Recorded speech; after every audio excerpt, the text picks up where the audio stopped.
Hello, मैं Yashpal sir education academy के online platform पे आप लोगों का स्वागत करता हूं। जैसे कि आप लोगों को पता है कि मैं जो वीडियो सॉल्यूशन आपके लिए लेके आता हूं हिंदी और उत्तराखंड का, ठीक है। तो ज़्यादा समय न लेते हुए स्टार्ट करते हैं। पहला क्वेश्चन है आपके पास, क्वेश्चन नंबर फर्स्ट है आपके पास, तुलसीदास कृत विनय पत्रिका रचित है, किस भाषा में रचित है आपको बताना है, ठीक है। तो ऑप्शन ए है आपके पास वैदिक संस्कृति में, ऑप्शन बी है खड़ी बोली में, ऑप्शन सी है अवधि में, ऑप्शन डी है आपके पास ब्रज भाषा में। तो इसका जो सही आंसर होगा वो होगा क्या होगा, ब्रज भाषा में। ब्रज भाषा में लिखी गई है। देखो दो चीजें आपकी क्लियर हुई है, एक तो विनय पत्रिका के रचयिता कौन है, तुलसीदास है। दूसरा किस भाषा में लिखी गई है, ब्रज भाषा में लिखी गई है। इसके साथ साथ आपको ध्यान रखना है, एक इन्होंने पुस्तक लिखी है बहुत ही प्रसिद्ध है, रामचरितमानस। रामचरितमानस, ठीक है। रामचरितमानस इन्होंने किस भाषा में लिखी है, अवधी भाषा में लिखी है, ये आपको ध्यान रखना है। दूसरा, यहाँ से और भी बहुत सारे क्वेश्चन आपके आते हैं तुलसीदास जी से। एक तो इनका उपनाम बहुत बार पूछा जाता है, देखो इनका उपनाम क्या है। एक तो इनको हिंदी में जातीय कवि कहा जाता है, जातीय कवि। दूसरा ध्यान रखना है, कवि शिरोमणि, कवि शिरोमणि, कवि शिरोमणि भी इन्हें कहा जाता है। एक चीज और ध्यान रखना है, हिंदी में मानस का हंस, मानस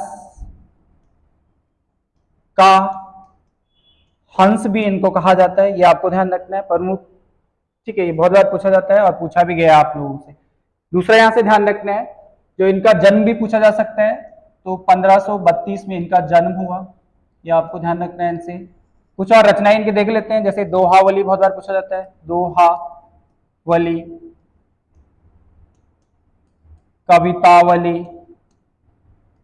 दो इन्होंने मंगलम भी लिखी है, एक थे पार्वती मंगलम, पार्वती मंगल, और जानकी मंगल, जानकी मंगल, ठीक है। तो ये चीजें ध्यान रखनी है तुलसीदास द्वारा से, ठीक है। नेक्स्ट क्वेश्चन देखते हैं। नेक्स्ट क्वेश्चन क्या है, नेक्स्ट क्वेश्चन बोल रहा है, जहां पर कारण के होने पर भी कार्य न हो वहां पर कौन सा अलंकार होगा, ठीक है। तो ऑप्शन ए आपके पास व्यतिरेक, ऑप्शन बी है आपके पास विशेषोक्ति अलंकार, ठीक है। यही आंसर हो जाएगा आपका, क्या हो जाएगा, विशेषोक्ति अलंकार। जैसे एक एग्जांपल देता हूं मैं आपको, ये बोला जहां पर कारण होने पर भी कार्य ना हो, ठीक है। तो यहां पर जैसे पानी, पानी विच मीन प्यासी, ठीक है। इसका अर्थात इसका अर्थ क्या होगा, इसका अर्थ होगा पानी के बीच में, मीन मतलब होता है मछली, पानी के बीच में रहते हुए भी मछली क्या है, प्यासी है। तो यही हो जाएगा इसका एग्जाम्पल। एक आपके पास विभावना अलंकार पूछा जाता है, विभावना इसका जस्ट उल्टा हो जाता है, क्या होता है, जस्ट उल्टा होता है। जैसे जहां पर कारण के होने, यहाँ पर है कारण के होने पर, यहाँ पर है जहां पर कारण होते, कारण होने पर भी कार्य ना हो, यहाँ पर कारण होते हुए भी कार्य ना हो, ठीक है। तो यहाँ पर जैसे आप समझ सकते हैं, यहाँ पे इसका ऐसे लिख सकते हैं, यहाँ पर क्या लिख सकते हैं, यहाँ पर लिखते हैं कारण बिना कार्य की उत्पत्ति, कारण बिना कार्य की उत्पत्ति, ठीक है। इसका एग्जाम्पल भी देख लेते हैं। इसका एग्जाम्पल आपको याद रखना है, बिनु पग, बहुत बार पूछा जाता है, बिनु पग चले सुने बिनु काना, सुने बिनु काना, बिनु पग चले सुने बिनु काना, ठीक है। तो इसका इसका अर्थ होता है कि ईश्वर क्या होता है, बिना पैर के चल सकता है, बिना कान के सुन सकता है। तो ये भी आपको ध्यान रखना है, विभावना अलंकार पूछा जाता है दोनों ही, ठीक है। नेक्स्ट देखते हैं क्वेश्चन नंबर थर्ड है आपके पास, जो किसी के स्थान पर कार्यरत हो, निम्न में से कौन सा विकल्प आएगा उसके लिए, जो किसी के स्थान पर कार्यरत हो, ठीक है। तो अस्थायी होगा नहीं, अस्थायी होता है जिसका कोई स्थायी पता नहीं, तो जो परमानेंट नहीं होता है अस्थायी उसे कहा जाता है, ठीक है। तो इसका जो सही आंसर होगा आपका वो होगा स्थानापन्न, क्या होगा, इसका जो सही आंसर होगा आपका स्थानापन्न, इसका सही आंसर हो जाएगा, ये आपको ध्यान रखना, ठीक है। अल्पकालिक मतलब जो कम समय के लिए होता है, ठीक है। अवैतनिक जो बिना वेतन के कार्य करता है उसको अवैतनिक कहा जाता है। नेक्स्ट क्वेश्चन देखते हैं। नेक्स्ट क्वेश्चन क्या बोल रहा है? नेक्स्ट क्वेश्चन बोल रहा है सिर पर पांव रखकर भागना। सिर पर पांव रखकर भागना मुहावरे का सही अर्थ है। देखो क्या होगा? ऑप्शन ए तुरंत भाग जाना, ऑप्शन बी है सर्कस दिखाना, ऑप्शन सी है चोट पहुंचाना, ऑप्शन डी है करतूत दिखाना। तो सिर पर पांव रखना यानी कि तुरंत भाग जाना, ठीक है। इसका जो सही आंसर होगा वो होगा तुरंत भाग जाना, ठीक है। एक मुहावरा आता है आपका सिर उठाना। सिर उठाना, सिर उठाना मुहावरे का अर्थ ध्यान रखना है विद्रोह करना। क्या होता है? विद्रोह करना, ध्यान रखना है विद्रोह करना। इसी तरह से एक आता है आपका अरण्य चंद्रिका। अरण्य चंद्रिका पेपर में पूछी गई थी ये इस तरह की कहावत, ठीक है। अरण्य चंद्रिका, देखो अरण्य मतलब होता है जंगल, चंद्रिका मतलब चांद। जंगल में चांद का कोई महत्व है? नहीं है, ठीक है। तो इसका जो अर्थ होता है निष्प्रयोजन, निष्प्रयोजन पदार्थ। क्या होगा? निष्प्रयोजन पदार्थ इसका मतलब हो जाएगा, ठीक है। एक होता है आपका टोपी उछालना, पूछा जाता है टोपी उछालना मुहावरे का अर्थ क्या होगा? टोपी उछालना।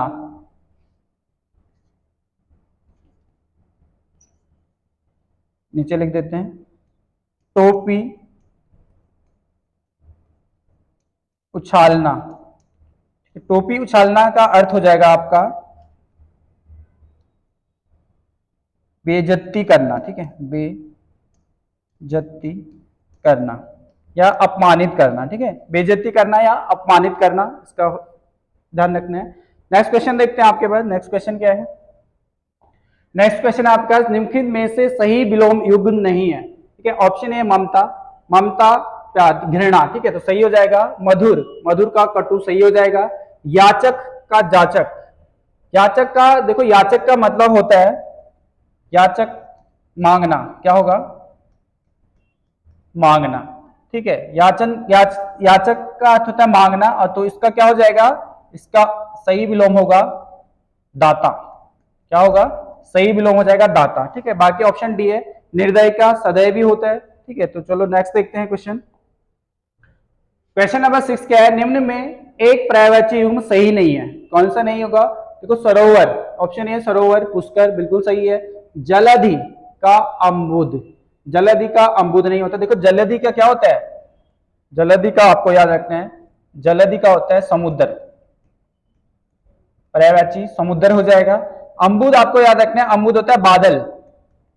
मैंने आपको पिछली पेपर में बताया था अम्बुद मतलब होता है बादल, जबकि अंबुज मतलब होता है अंबुज, अंबु मतलब होता है पानी, जवा मतलब जन्मा, पानी में जन्मा यानी कि कमल, तो याद रखना है, ठीक है। अंबुज मतलब कमल। नेक्स्ट क्वेश्चन देखते हैं। नेक्स्ट क्वेश्चन क्या बोल रहा है? नेक्स्ट क्वेश्चन है 7, क्वेश्चन नंबर 7। संज्ञा की द्विरुक्ति हो तो उनके बीच कौन सा चिन्ह रहता है, ठीक है। द्विरुक्ति मतलब पुनरावृत्ति, जब बार बार एक ही संज्ञा बार बार आती है तो वही क्या होती है? द्विरुक्ति, यानी कि वहां पर कौन सा होगा? योजक चिन्ह होगा, ठीक है। जैसे एग्जाम्पल मैंने लिखा कभी कभी, क्या लिखा? कभी, बीच में लगाते हैं ना हम योजक चिन्ह, कभी कभी, ठीक है। तो ये क्या हो जाएगा? योजक चिन्ह यहां पर हो जाएगा, ठीक है। योजक चिन्ह आपको पता है कि छोटा सा जो डैश तरह का होता है योजक चिन्ह कहलाता है। कोष्टक आपको पता होगा, कोष्टक आपको कोष्टक ब्रैकेट, ठीक है। निर्देशक चिन्ह थोड़ा सा बड़ा होता है, किससे? एक हम योजक चिन्ह लिखते हैं, योजक चिन्ह छोटा होता है, जबकि निर्देशक क्या होता है? थोड़ा बड़ा चिन्ह होता है। अवतरण चिन्ह डबल इन्वर्टेड कॉमा जो हम इंग्लिश में बोलते हैं, या सिंगल इन्वर्टेड कॉमा जो हम हिंदी में बोलते हैं, ठीक है। इंग्लिश में बोलते हैं डबल इन्वर्टेड कॉमा और सिंगल इन्वर्टेड कॉमा, हिंदी में इसको दोहरा अवतरण चिन्ह और एक हरा अवतरण चिन्ह भी कहा जाता है, ठीक है। तो ये आपको ध्यान रखने हैं, यहां से बनते हैं क्वेश्चन, ठीक है। नेक्स्ट क्वेश्चन देखते हैं। क्वेश्चन नंबर 8 है शुद्ध वर्तनी का चयन कीजिए, ठीक है। तो ऑप्शन ए आपके पास उत्सव, देखो उत्सव बड़ा ऊ तो कभी नहीं आएगा। ऑप्शन बी है उत्सव, ये भी गलत हो जाएगा, उत्सव कुछ होता नहीं है, ठीक है। ऑप्शन सी उत्सव, ये बिल्कुल सही हो जाएगा आपका उत्सव, ठीक है। चलो नेक्स्ट देखते हैं। नेक्स्ट क्वेश्चन क्या है? क्वेश्चन नंबर 9 है लेख लिखा गया वाक्य की पहचान करे। अब देखो लेख लिखा गया, अब आपको पता है यहाँ पे देखो कर्ता तो है नहीं, ठीक है, यहाँ पे किसकी प्रधानता आपको देखने को मिल रही है, यहाँ पे कर्म की प्रधानता आपको देखने को मिल रही है। ठीक है, देखो लेख लिखा गया, तो यहाँ पर सीधा सीधा आपको ध्यान रखना है, जहां पर भी कर्म की प्रधानता हो, कर्म दिख रहा हो आपको, सीधा सीधा कर्मवाचक कर देना है। दूसरा इसका कर्मवाच्य में आपको ध्यान रखना है, क्या होता है कर्मवाच्य में हमेशा जो क्रिया होगी वह सकर्मक क्रिया होगी। कैसे होगी, सकर्मक, सकर्मक क्रिया। जैसे लेख लिखा गया, क्या लिखा गया, लेख लिखा गया, आंसर मिल रहा है सकर्मक क्रिया। ठीक है, चलो ये भी देख लेते हैं कृतवाच्य क्या होता है। देखो कृतवाच्य में आपको देखना है कर्ता की प्रधानता। सबसे पहले आपको क्या देखना है कि कर्ता है कि नहीं है, कर्ता है तो कर्ता की प्रधानता आपको देखने को मिल रही है तो कृतवाच्य होगा। दूसरा इसका पहचान आपको देखना है, क्या देखना है इसमें, क्रिया कैसी होती है, सकर्मक और अकर्मक दोनों ही में होती है, ध्यान रखना है, सकर्मक अकर्मक, सकर्मक अकर्मक दोनों ही याद रखना है। दूसरा यहाँ पर एक चीज और ध्यान रखना है, से के द्वारा बहुत बार प्रयोग होता है, से के द्वारा। जैसे मैंने बोला राम के द्वारा क्रिकेट खेला गया, ठीक है, तो यहाँ पर राम के द्वारा, राम क्या है, कर्ता हो गया, के द्वारा, से के द्वारा आ गया, ये आपको ध्यान रखना है।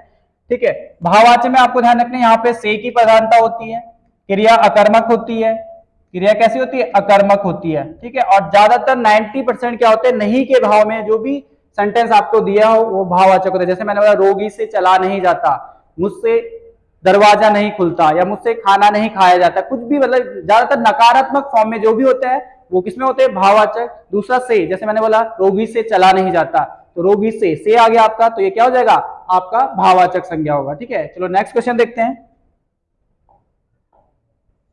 नेक्स्ट क्वेश्चन में क्या बोल रहा है, नेक्स्ट क्वेश्चन बोल रहा है कौन सा समुच्चय बोधक अवयव नहीं है। देखो सबसे पहले तो हमें पता होना चाहिए कि समुच्चय मतलब क्या होता है। समुच्चय मतलब होता है जब भी कोई चीज आपस में जुड़ती है, जुड़ना मतलब जोड़ना। ठीक है, जैसे अथवा, आप एग्जांपल है आपके पास अथवा, ठीक है, अतवे, अर्थात, जब हम इन चीजों को किसी सेंटेंस को दो शब्दों से, जो वाक्यों से जोड़ते हैं तो उसको क्या कहा जाता है, समुच्चय बोधक कहा जाता है। ठीक है, दूसरा याद रखना अवयव। देखो अवयव क्या होते हैं, वह शब्द, ऐसे शब्द,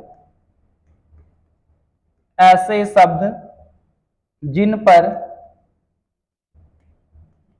लिंग, वचन और कारक, ऐसे शब्द जिन पर लिंग, वचन और कारक के कारण कोई परिवर्तन नहीं होता है। कारण, कारक में ऐसे शब्द जिन पर लिंग, वचन, कारक आदि का कोई प्रभाव न पड़ता हो। ठीक है, प्रभाव नहीं पड़ता, ये आपको ध्यान रखना है, क्या कहलाते हैं, अवयव कहलाते हैं। ठीक है, अब दूसरा याद रखना है अवयव कितने प्रकार के होते हैं, ये पूछा जा सकता है, पूछा भी गया आपके पास एग्जाम में। ठीक है, तो अवयव आपको ध्यान रखना है 4 प्रकार के होते हैं। कौन कौन से होते हैं 4 प्रकार, आपको ध्यान रखना है। पहला आपको ध्यान रखना है क्रिया विशेषण अवयव, क्रिया विशेषण। देखो आप जब भी सॉल्यूशन देखते हो तो आप अपनी कॉपी पेन जरूर उठाइएगा, तो आपको बहुत हेल्प मिलेगी। आप जैसे लिखते रहेंगे तो आपको याद भी होता जाएगा। ठीक है, तो क्रिया विशेषण हो गया। दूसरा याद रखना है संबंध बोधक, संबंध बोधक, संबंध बोधक हो जाएगा। समुच्चय बोधक जो आपको दिया गया है, समुच्चय, समुच्चय बोधक आपको याद रखना है। और तीसरा आपको याद रखना है विस्मयादि बोधक, विस्मयादि बोधक। पहले तो आपको यही याद रखना है कितने प्रकार के होते हैं, 4, क्रिया विशेषण, संबंध बोधक, समुच्चय बोधक और विस्मयादि बोधक। ठीक है, ये आपको ध्यान रखना है। नेक्स्ट क्वेश्चन आपके पास निम्नलिखित में से एक युग्म अशुद्ध है, वह है, कौन सा है देखते हैं। समन अंग्रेजी शब्द है, बिल्कुल सही है। ठीक है, सौदागर किसका शब्द है, फारसी शब्द, ये भी बिल्कुल सही है। देखो किताब अरबी शब्द, किताब कैसा शब्द है, अरबी, ये भी बिल्कुल सही है। अलमारी, ठीक है, अलमारी बहुत बार आपको पूछा गया है, तो अलमारी ये हो जाएगा आपका आंसर। अलमारी कैसा है, पुर्तगाली शब्द है, कैसा है, पुर्तगाली शब्द। ठीक है, तो ये आपको ध्यान रखना है।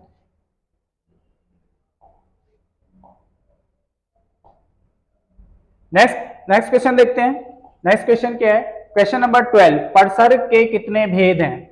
परसर्ग के कितने भेद होते हैं, परसर्ग यानी कि कारक। परसर्ग आपको बताया था पिछली क्लास में, परसर्ग किसे कहते हैं, कारक को कहते हैं। ठीक है, तो कारक कितने होते हैं, कारक 8, इन्हीं को कारक भी कहा जाता है, ठीक है।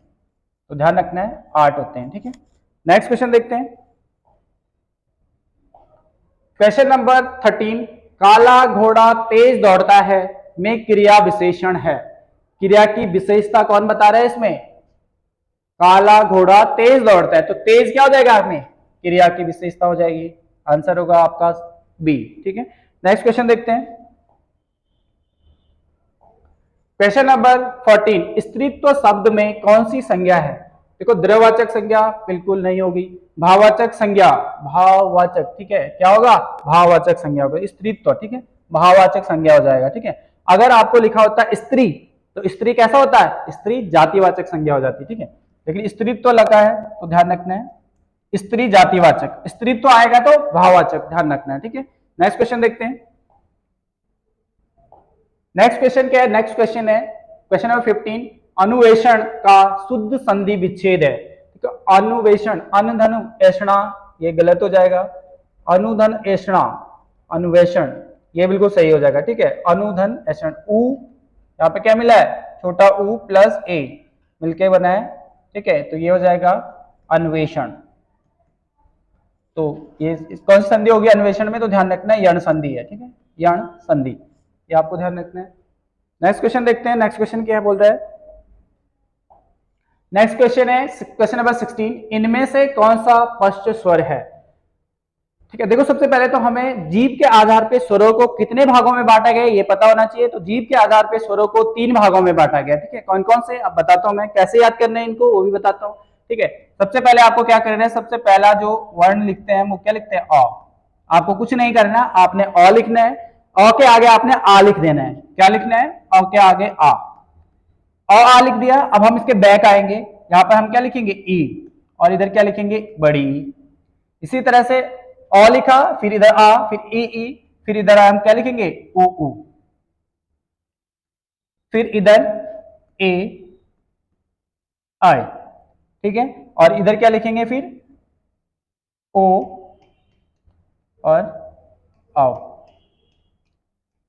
बस अब हम देखना इसको क्या कहा जाता है? इसको कहा जाता है मध्य स्वर, बीच में है मध्य स्वर। अब देखो अब इधर मध्य स्वर हो गया तो ये आगे है तो ये अग्र स्वर हो जाएंगे। क्या हो जाएंगे? अग्र स्वर। और ये हो जाएंगे आपके पश्च स्वर, पश्च स्वर पीछे है पश्च स्वर। तो आपका क्या आंसर होगा? आप देखो इसको क्या बोल रहा है, इनमें से कौन सा पश्च स्वर है? देखो ई नहीं है इस पश्च स्वर में, आ बिल्कुल है आ, ठीक है। आगे भी देख लेते हैं, आ कौन सा है? आ मध्य स्वर है आपका, कौन सा है? मध्य। तो अ भी नहीं हुआ, ई कैसा है? ई अग्रसर हो जाएगा। तो आपका सही आंसर होगा इसका आ, ठीक है। बहुत आसान है लिखना, दोबारा से बता रहा हूं, देखो कैसे। बीच में अ लिखना है, उसके आगे आ लिख देना है, फिर इधर आना है, फिर ई लिखना है, फिर उधर जाना है ऊ लिखना है, फिर इधर आना है ए आई लिखना है, फिर उधर जाना है ओ आओ लिखना है, ठीक है। और बीच में मध्य अ को क्या करना है? मध्य स्वर, इसके इधर अग्रस्वर हो जाएंगे, इसके इधर क्या हो जाएंगे? पश्च स्वर हो जाएंगे, ठीक है। चलो नेक्स्ट क्वेश्चन देखते हैं। नेक्स्ट क्वेश्चन आपके पास, प्रारूप लेखन का अर्थ है गहन भावों से युक्त वाक्य का विस्तार करना, पत्र का कच्चा रूप तैयार करना, ऑप्शन सी है नियुक्ति के लिए कार्यालयीय आदेश, ऑप्शन डी है आवेदन पत्र पर लिखी जाने वाली टिप्पणी। तो इसका जो सही आंसर होगा वो होगा पत्र का कच्चा रूप तैयार करना, ठीक है। पत्र लेखन का अर्थ होता है पत्र का कच्चा रूप तैयार करना, ठीक है। तो बिल्कुल सही आंसर आपका बी हो जाएगा। नेक्स्ट क्वेश्चन देखते हैं। नेक्स्ट क्वेश्चन क्या है? नेक्स्ट क्वेश्चन आपके पास, आदिकाल को सिद्ध सामंत काल किस लेखक ने कहा है? ठीक है, किसने कहा है इसमें? तो आपको ध्यान रखना है, देखो महावीर स्वामी, देखो देख लेते हैं। महावीर स्वामी ने आदिकाल को क्या कहा? बीज बप्पन काल, बीज बप्पन काल। क्वेश्चन आता है आपके पास कि आदिकाल को बीज बप्पन काल किसने कहा? तो ध्यान रखना किसने कहा? महावीर प्रसाद द्विवेदी ने कहा। जॉर्ज गियर्सन ने क्या कहा? चारण काल। जॉर्ज गियर्सन याद रखना है, जॉर्ज गियर्सन ने आदिकाल को संज्ञा दी है चारण काल की। राहुल सांकरटायन ने कहा है, यह आपका सही हो जाएगा, राहुल सांकरटायन ने क्या कहा? सिद्ध सामंत काल कहा, ठीक है। राम कुमार वर्मा ने भी याद रखना है संधि काल, क्या कहा? संधि काल, ये आपको ध्यान रखना है। दूसरा आपको याद रखना है आदिकाल को आदिकाल की संज्ञा किसने दी? तो आदिकाल को आदिकाल की संज्ञा दी थी हजारी प्रसाद द्विवेदी ने, ये भी आपको ध्यान रखना है। ठीक है, एक और ध्यान रखना है, वीर गाथा काल किसने कहा? वीर गाथा काल आप कैसे याद कर सकते हैं? जैसे वीर गाथा काल कौन थे? वीर रामचंद्र। राम कैसे थे? वीर थे। रामचंद्र शुक्ल ने क्या कहा? वीर गाथा काल। इस तरह से आप याद रख सकते हैं। ठीक है, और पूछे जाते हैं यहाँ से क्वेश्चन, ध्यान रखने हैं सारे के सारे। ठीक है, नेक्स्ट क्वेश्चन देखते हैं। नेक्स्ट क्या है? नेक्स्ट क्वेश्चन, क्वेश्चन नंबर 19, निम्नलिखित विशेषणों में से संज्ञा को पहचानिए। ठीक है, आप देखो संज्ञा पहचाननी है आपको। नियमित व्यक्ति, नियमित व्यक्ति तो कोई संज्ञा नहीं हो जाएगा। ठीक है, पाश्चात्य शिक्षा ये भी नहीं है। ठीक है, अनुशासन, अनुशासन संज्ञा, हाँ बिल्कुल आंसर क्या होगा आपका? अनुशासन होगा। ठीक है, आसमानी रंग ये भी नहीं होगा। ठीक है, चलो नेक्स्ट देखते हैं। नेक्स्ट क्वेश्चन आपके पास क्वेश्चन नंबर 20, निम्नलिखित में से स्त्रीलिंग शब्द है। देखो संविधान, संविधान स्त्रीलिंग नहीं है, बिल्कुल नहीं है। ठीक है, प्रवेश नहीं है, परिवहन भी नहीं है, गवेषणा, गवेषणा है। देखो गवेषणा का मतलब आपको पता होना चाहिए, गवेषणा का मतलब होता है खोज करना, खोज करना। ठीक है, तो खोज की आपने लिखते ना, खोज की लिखते, खोज की। ठीक है, तो स्त्रीलिंग हो जाएगा। परिवहन, परिवहन आपका ध्यान रखना है, ये परिवहन पूछा गया था, तो इसमें सीधा याद रखो परिवहन कैसे है? पुल्लिंग शब्द है, पुल्लिंग। प्रवेश किया, प्रवेश लिया। ठीक है, पुल्लिंग है। संविधान बना, संविधान बनाया गया। ठीक है, तो ये भी क्या हो जाएगा? आपका स्त्रीलिंग शब्द हो जाएगा। नेक्स्ट देखते हैं आपका, नेक्स्ट क्या है? हाँ, अब जीएस में आ गए हम, जीएस देखते हैं। देखो जीएस क्या बोल रहा है, क्वेश्चन नंबर 21, निम्नलिखित युग्मों में से कौन सा सुमेलित नहीं है? ऑप्शन है आपके पास, सौरमंडल का सबसे बड़ा ग्रह बृहस्पति, बिल्कुल सही है। सौरमंडल का सबसे छोटा ग्रह बुध, बिल्कुल सही है। सौरमंडल का सर्वाधिक चमकीला ग्रह शुक्र, ये भी बिल्कुल सही है। अब देखो ऑप्शन डी होगा, फिर आंसर क्या बचा है? Option D. तो ऑप्शन डी क्या है? सौरमंडल का मंदतम गति वाला ग्रह, सबसे कम समय, सबसे मंदतम गति वाला ग्रह देखो आपका कौन सा होगा? या इसका जो आंसर होगा वो होगा सबसे लास्ट में कौन सा ग्रह होता है? वरुण। देखो इसको कैसे याद रखना है आपको, देखो इसको मैं समझाता हूं आपको कैसे याद रखना है। तो आपको कुछ नहीं करना है, आपको क्रम भी पूछा जाता है, सूर्य से जो ग्रह है उनका क्रम पूछा जाता है। आपको ध्यान रखना है सूर्य, सूर्य के सबसे नजदीक का ग्रह कौन सा है? कौन सा हो जाएगा? बुध। ठीक है, उसके बाद सूर्य के दूसरा नंबर का जो ग्रह आता है वो आता है बुध, कौन सा होगा? शुक्र। कौन सा हो जाएगा? शुक्र हो जाएगा। उसके बाद आपको याद रखना है, शुक्र के बाद आता है आपका पृथ्वी, उसके बाद आपको याद रखना है मंगल, फिर आपको ध्यान रखना है कौन सा? बृहस्पति, फिर आपको याद रखना है यहां पर बृहस्पति के बाद कौन सा आता है? शनि, फिर अरुण, और लास्ट में आपको याद रखना है वरुण। ये क्रम आपको हमेशा याद रखना है, सूर्य से ग्रहों का क्रम। ठीक है, अब देखो सबसे कम समय कौन लेगा? जो सबसे नजदीक होगा। तो सबसे कम समय, सौरमंडल का सबसे कम समय लेता है बुध। सूर्य का चक्कर लगाने में सबसे कम समय कौन सा लेगा? बुध, सबसे कम, क्योंकि सबसे नजदीक है। ठीक है, तो सबसे कम आपको याद रखना है, मात्र 88 दिन में ही अपना पूरा चक्कर कर लेता है। ठीक है, देख पढ़ा होगा आपने कई बार, ध्यान रखना है। और जो सबसे दूर है वो सबसे ज्यादा समय लेगा, क्योंकि सबसे दूर है, सूर्य से सबसे दूर कौन है? वरुण है। ठीक है, तो ये आपको ध्यान रखना है। कभी कभी देखो ये ना क्या करा जाता है, इंग्लिश में दिया होता है। अब आपको इंग्लिश में कैसे याद रखना है? यहाँ पे आपने लिखना है यू और यहाँ पे लिखना है एन। यूएन तो पढ़ा होगा, यूनाइटेड नेशन, तो आप कैसे याद रख सकते हैं? यूएन से याद रख सकते हैं। यू यानी कि यूरेनस और नेपच्यून वरुण को कहा जाता है, तो यूएन आपको याद, इससे भी याद रख सकते हैं। ठीक है, चलो नेक्स्ट देखते हैं, नेक्स्ट क्वेश्चन कौन सा है आपके पास? नेक्स्ट क्वेश्चन आपके पास क्वेश्चन नंबर 22, भारतीयों द्वारा अंग्रेजी भाषा में प्रकाशित प्रथम समाचार पत्र था। भारतीयों द्वारा यानी कि किसी भारतीय द्वारा अंग्रेजी भाषा में कौन सा पत्र सबसे पहले निकाला गया था और किसके द्वारा निकाला गया? तो ध्यान रखना है, इसका जो सही आंसर है आपका वो हमारा है हिंदू पैट्रियार्ट। हिंदू पैट्रियार्ट निकाला गया था 1853 में। दो व्यक्ति इससे शामिल थे, दो व्यक्तियों द्वारा निकाला गया था। एक ध्यान रखना है हरीश चंद्र मुखर्जी, क्या याद रखना है? हरीश चंद्र मुखर्जी। दूसरा जो व्यक्ति था वो था गिरीश चंद्र घोष, गिरीश चंद्र घोष। ठीक है, अब देखो आप लोगों को कंफ्यूजन हो रहा होगा कि अंग्रेजी, पहला अखबार तो अंग्रेजी का तो बंगाल गजट था, ठीक है, लेकिन बंगाल गजट था, लेकिन यहाँ पे क्या लिखा है, भारतीयों द्वारा। ठीक है, तो ये भारतीयों द्वारा था। अगर आएगा भारत का प्रथम अंग्रेजी अखबार कौन सा था, तो भारत का प्रथम अंग्रेजी अखबार था बंगाल गजट। कौन सा था, बंगाल गजट, आपको याद रखना है। भारत का प्रथम अंग्रेजी अखबार बंगाल गजट जो निकाला गया था 1780 में निकाला गया था, जेम्स हिक्की द्वारा। किसके द्वारा, जेम्स हिक्की द्वारा। ये आपको ध्यान रखना है। भारत में प्रथम अंग्रेजी, दोनों में अंतर है। भारत में प्रथम अंग्रेजी अखबार बंगाल गजट 1780 में जेम्स हिक्की द्वारा। भारतीयों द्वारा अंग्रेजी भाषा में प्रकाशित प्रथम समाचार पत्र हिंदू पैट्रिया 1853 में हरीशचंद्र मुखर्जी और गिरीश चंद्र घोष। ये आपको ध्यान रखना है। ठीक है, नेक्स्ट क्वेश्चन देखते हैं। नेक्स्ट क्वेश्चन क्या है, नेक्स्ट क्वेश्चन देखते हैं। नेक्स्ट क्वेश्चन है क्वेश्चन नंबर 23। भारतीय संविधान का कौन सा भाग अंतरराष्ट्रीय शांति सुरक्षा के प्रति राज्य के उत्तरदायी का उल्लेख करता है।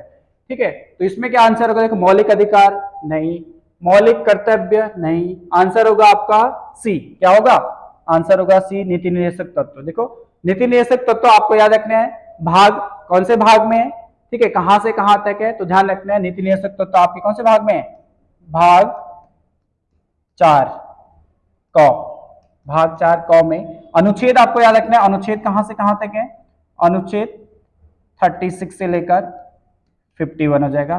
ठीक है, देखो, मौलिक कर्तव्य, मौलिक कर्तव्य आपको ध्यान रखना है, भाग, मौलिक कर्तव्य भाग 4 में है।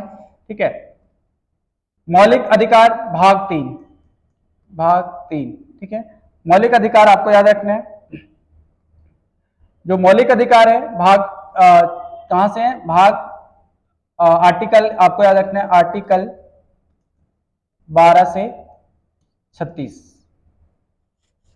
नेक्स्ट क्वेश्चन देखते हैं,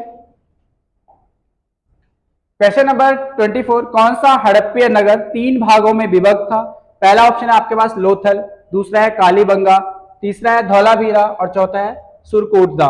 ठीक है, तो आंसर होगा इसका, क्या आंसर होगा इसका, इसका होगा आंसर सही धौलावीरा। देखो, धौलावीरा जो था 3 भागों में विभक्त था, इसका आयताकार, इसका जो आयताकार होता था ये। ठीक है, कैसा होता था, आयताकार, 3 भागों में विभक्त था। आपको ध्यान रखना है 3 भाग कौन कौन से, जो सबसे इधर वाला भाग आयताकार, देखो इधर आमने सामने की भुजा बराबर आयताकार होता है। ठीक है, तो आयताकार भी आपको ध्यान रखना। दूसरा जो सबसे ऊपर होता था ये वाला भाग, इसको किला कहा जाता था, किला।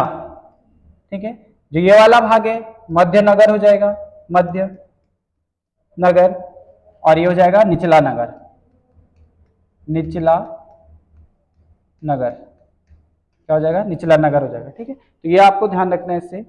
नेक्स्ट क्वेश्चन देखते हैं, नेक्स्ट क्वेश्चन क्या बोल रहा है। नेक्स्ट क्वेश्चन है आपके पास क्वेश्चन नंबर 25। उत्तर मध्य रेलवे जोन, उत्तर मध्य रेलवे जोन क्षेत्र का मुख्यालय कहां स्थित है। ठीक है, उत्तर मध्य का आपका ध्यान रखना है, कहां पर है उत्तर मध्य, प्रयागराज। ठीक है, जिसे इलाहाबाद भी कहा जाता है, इलाहाबाद, पूरा नाम क्या था, इलाहाबाद। ठीक है, देखो जबलपुर आपको याद रखना है, पश्चिम मध्य, पश्चिम मध्य रेलवे का मुख्यालय कहाँ है, जबलपुर। भोपाल में किसी का नहीं है। ठीक है, और ये दिल्ली हो जाएगा north railway, north railway, north railway zone का है, ध्यान रखना है दिल्ली में। ठीक है, अगर आपको क्वेश्चन पूछा कि भारत में टोटल रेलवे जोन कितने हो गए आप, तो टोटल याद रखना है कितने हो गए, टोटल 19, टोटल रेलवे जोन 19, ये भी आपको ध्यान रखना है। नेक्स्ट क्वेश्चन देखते हैं, क्वेश्चन नंबर 26। सरकारीय आयोग की सिफारिश का संबंध किससे है। ठीक है, ऑप्शन ए है राजस्व वितरण से, नहीं। ऑप्शन बी है राष्ट्रपति की शक्तियों एवं कार्यों से, ये भी नहीं होगा। ठीक है, संसद की सदस्यता से, ये भी नहीं होगा।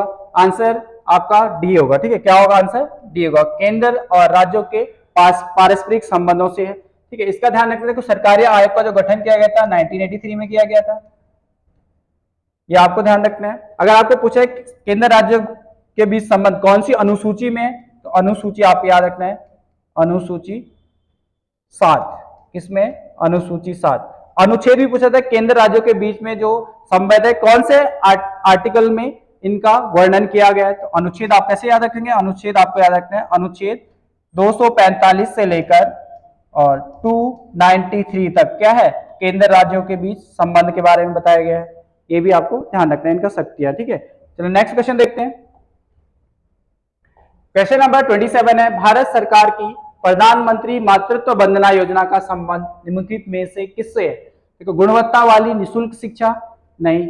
ऑप्शन बी है प्रसव एवं मातृत्व संबंधी लाभ, ऑप्शन डी है गरीबी रेखा से नीचे रह रही महिलाओं से, और ऑप्शन डी है निर्धनता निवारण से। देखो, जो मातृत्व वंदना योजना था वो था प्रसव, आंसर होगा आपका बी, प्रसव एवं मातृत्व संबंधी से। इसको लागू किया गया था, ये आपको ध्यान रखना है। लागू कब किया गया था? इसको लागू किया गया था 1 जनवरी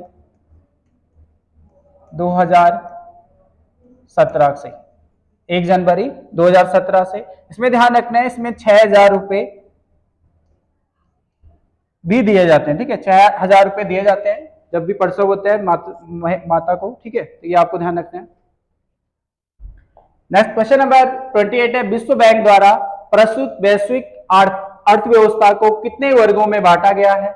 ऑप्शन ए 1, ऑप्शन बी है 2, ऑप्शन 3 सी है 3 और ऑप्शन डी है 4, ठीक है। तो इसका जो सही आंसर होगा वो होगा 4, ठीक है। देखो, इसमें ध्यान रखना है, एक होता है लो, 4 भाग कौन कौन से? लो इनकम, उसके बाद याद रखना है मिडिल इनकम,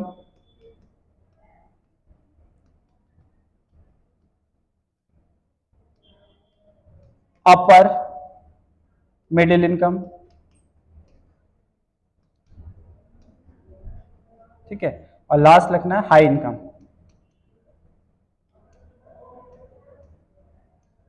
ये 4 भाग आपको ध्यान रखने हैं। नेक्स्ट क्वेश्चन देखते हैं। नेक्स्ट क्वेश्चन क्या है? नेक्स्ट क्वेश्चन है क्वेश्चन नंबर 29, उच्चतम न्यायालय से कानूनी मामलों पर किसको परामर्श लेने का अधिकार है? प्रधानमंत्री को, राष्ट्रपति को, किसी भी उच्च न्यायालय को, या उपरोक्त सभी को? इसका जो सही आंसर होगा वो होगा राष्ट्रपति को। आपने पढ़ा होगा राष्ट्रपति को आर्टिकल अनुच्छेद 43 243 अनुच्छेद, एक सेकेंड, राष्ट्रपति को परामर्श लेने का अधिकार कौन से आर्टिकल में? आर्टिकल क्या होगा आंसर इसका? बताइए आप लोग जरा।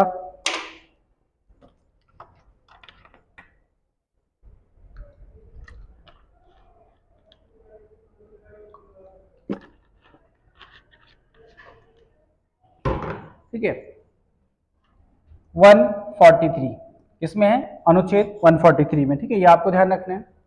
नेक्स्ट क्वेश्चन देखते हैं। नेक्स्ट क्वेश्चन आपके पास, लालिनो का आविर्भाव किस महासागर में होता है? लालिनो का आविर्भाव, ठीक है, ध्यान रखना है, लालिनो का आविर्भाव होता है प्रशांत महासागर में, ठीक है। तो पेरू के तट पे चलने वाली ये ठंडी जलधारा है। कैसी धारा है? ठंडी, ध्यान रखना है, ठंडी जलधारा, ठीक है। भारतीय मानसून पे भी इसका प्रभाव पड़ता है, ठीक है। वहां पे पेरू के तट पे एक ठंडी जलधारा, लालिनो और एल नीनो कैसी है? गर्म जलधारा है, अल नीनो, ये कैसी है? गर्म।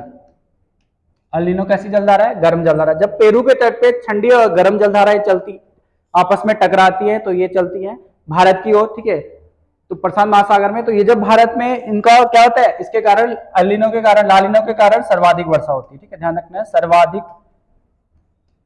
वर्षा। भारत में अत्यधिक जो वर्षा होती है किसके कारण होती है? लालिनो जलधारा के कारण होती है, ये आपको ध्यान रखना है। नेक्स्ट क्वेश्चन देखते हैं। नेक्स्ट क्वेश्चन 31 है, क्वेश्चन नंबर 31 है, अखिल भारतीय किसान सभा की स्थापना वर्ष 1936 में किसके द्वारा की गई थी? ऑप्शन ए है स्वामी सहजानंद सरस्वती द्वारा, ऑप्शन बी है NG रंगा द्वारा, ऑप्शन सी है बाबा रामचंद्र द्वारा, ऑप्शन डी है अलूरी सीताराम द्वारा, ठीक है। तो इसका जो सही आंसर होगा आपका वह होगा स्वामी सहजानंद द्वारा, ठीक है। 1936 में स्वामी सहजानंद के द्वारा अखिल भारतीय किसान सभा का गठन किया गया था। कहां पर? लखनऊ में। ये भी आपको ध्यान रखना है, कहां पर किया गया था? लखनऊ में। साथ ही याद रखना है अखिल भारतीय स्वामी सहजानंद सरस्वती द्वारा एक पत्रिका भी निकाली गई थी, किसानों से संबंधित था, किसानों के कल्याण से संबंधित थी, वो याद रखना है, कौन सी? हुंकार। ये आपको याद रखना है, हुंकार पत्रिका।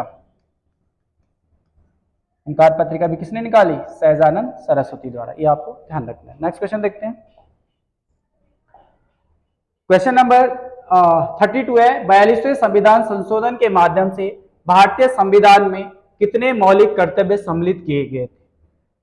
तो 42वां संविधान संशोधन हुआ, उसके तहत 10 मौलिक कर्तव्य जोड़े गए हमारे संविधान में, ये आपको ध्यान रखना है। यहाँ से 2-3 चीजें आपको याद रखनी है। एक तो ये याद रखना है जब प्रारंभ में हमारा संविधान बना था, तो क्वेश्चन बनता है कि प्रारंभ में जब हमारा संविधान बना था तब कितने मौलिक कर्तव्य थे या नहीं थे या कितने थे, ये आपको ध्यान रखना है। तो प्रारंभ में जब हमारा संविधान बना था हमारे मौलिक कर्तव्य नहीं थे, यानी कि 0। ठीक है, ये आपको ध्यान रखना है। जो 10 कर्तव्य जोड़े गए थे वो 42वें संविधान संशोधन के तहत जोड़े गए थे। ठीक है, अभी वर्तमान में हमारे संविधान में कितने मौलिक कर्तव्य हैं? 11 मौलिक कर्तव्य, ये आपको ध्यान रखना है। अब देखो 11वां कब जोड़ा गया था, ये आपको ध्यान रखना है। 11वां जो मौलिक कर्तव्य जोड़ा गया था 86वां संविधान संशोधन के तहत जोड़ा गया था। 86वां संविधान संशोधन के तहत जोड़ा गया था। कौन सा था मौलिक कर्तव्य हमारा? ध्यान रखना है, 6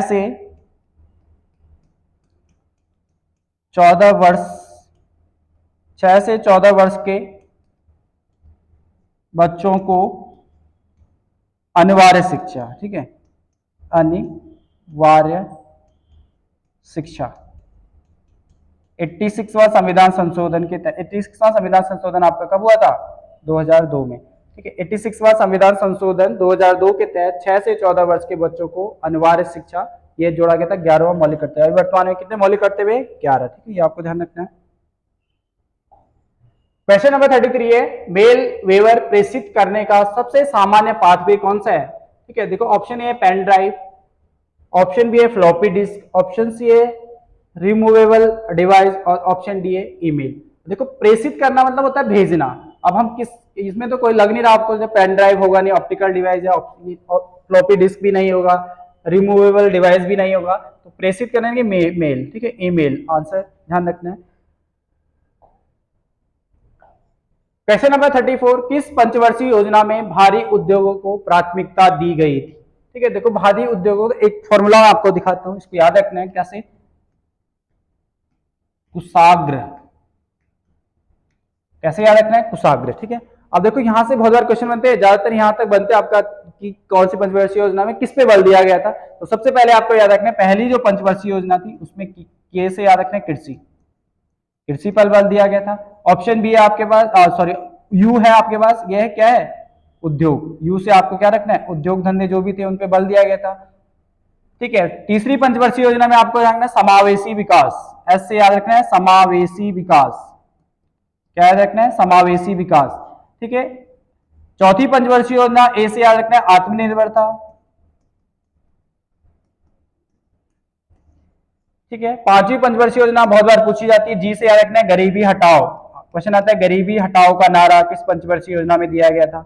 गरीबी हटाओ, गरीबी हटाओ का नारा। ठीक है, इस तरह से छठी पंचवर्षीय योजना में आपको याद रखना है गरीबी हटाओ और रोजगार, ये दोनों पे बल दिया गया था। और ऑप्शन जो आपका सातवीं पंचवर्षीय योजना है, ये तीनों एक साथ आ गए थे, गरीबी हटाओ, रोजगार और आत्मनिर्भरता। बस आपको ज्यादातर स्टार्टिंग के 3 पूछे थे, कृषि, उद्योग, समावेशी विकास, आत्मनिर्भरता और गरीबी हटाओ, ये आपको ध्यान रखना है। नेक्स्ट क्वेश्चन देखते हैं। नेक्स्ट क्वेश्चन क्या आपके पास? नेक्स्ट क्वेश्चन है क्वेश्चन नंबर 35, निम्नलिखित में से किस समूह के जंतु प्राय रात्रिचर होते हैं? ठीक है, जो रात में चलते हैं।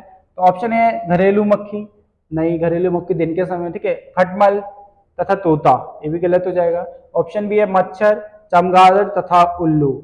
ऑप्शन सी है मच्छर, गौरैया तथा हिरन, ये भी गलत है। ऑप्शन डी है उल्लू, चमगादड़ तथा कुत्ता, नहीं। तो आपका सही आंसर मेरे हिसाब से सही आंसर ये है, क्या होगा? देखो मच्छर, चमगादड़ तथा उल्लू, ये क्या है? रात्रिचर है। ठीक है, तो सही आंसर होगा आपका बी। नेक्स्ट क्वेश्चन देखिए, क्वेश्चन नंबर 36, उदारीकरण, निजीकरण और भूमंडलीकरण की नई आर्थिक नीति घोषित की गई। आपको ये नहीं पूछ रहा कि किसके द्वारा लाई गई, आपको पूछ रहा है प्रधानमंत्री कौन था उस टाइम पे। ठीक है, तो कौन थे उस टाइम पे? आपको सबसे पहले आपको याद रखना है जो ये नीति लाई गई थी एलपीजी मॉडल, 1991 में लाया गया था। एलपीजी मतलब है लिबरलाइजेशन, प्राइवेटाइजेशन और ग्लोबलाइजेशन। ठीक है, लिबरलाइजेशन मतलब होता है उदारीकरण, प्राइवेटाइजेशन मतलब होता है निजीकरण और ग्लोबलाइजेशन मतलब होता है भूमंडलीकरण। ठीक है, इसको कब लाया गया था? 1991 में लाया गया था। किसके द्वारा लाया गया था? 1991 में। ध्यान रखना है उस टाइम हमारे वित्त मंत्री थे डॉक्टर मनमोहन सिंह। डॉक्टर मनमोहन सिंह, किसके द्वारा लाया गया? डॉक्टर मनमोहन सिंह द्वारा। ठीक है, मनमोहन सिंह, डॉक्टर मनमोहन सिंह द्वारा लाया गया था 1991। अब देखो 1991 में प्रधानमंत्री कौन थे? कौन रहे होंगे?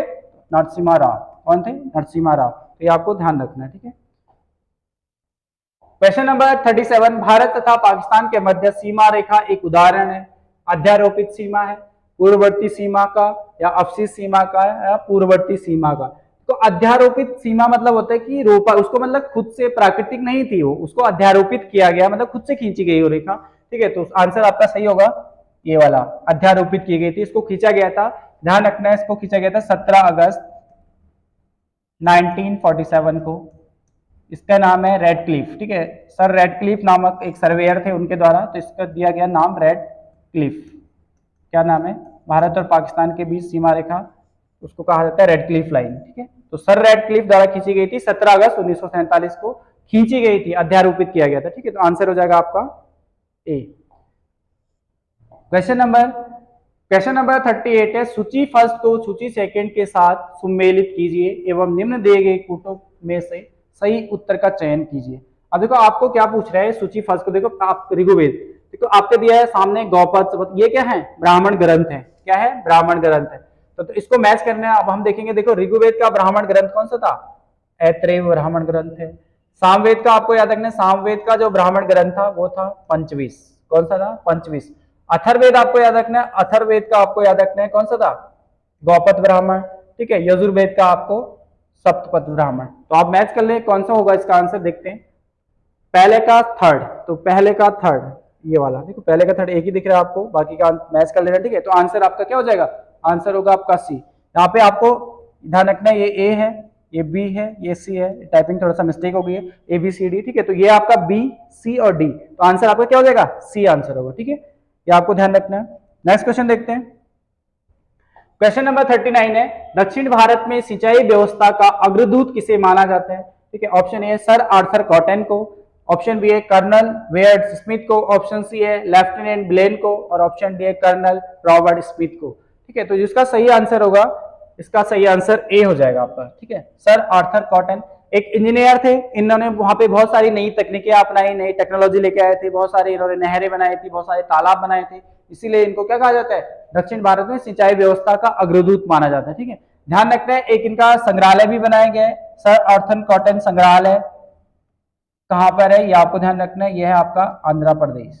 सर आर्थर कॉटन संग्रहालय आंध्र प्रदेश, ये आपको ध्यान रखना है। इनका एक संग्रहालय भी है, वो कहां पर है? आंध्र प्रदेश में। ठीक है, चलो नेक्स्ट क्वेश्चन देखते हैं। नेक्स्ट क्वेश्चन क्या है? नेक्स्ट क्वेश्चन है क्वेश्चन नंबर 40 है, कलर्ण की राजतरंगिणी की रचना हुई थी।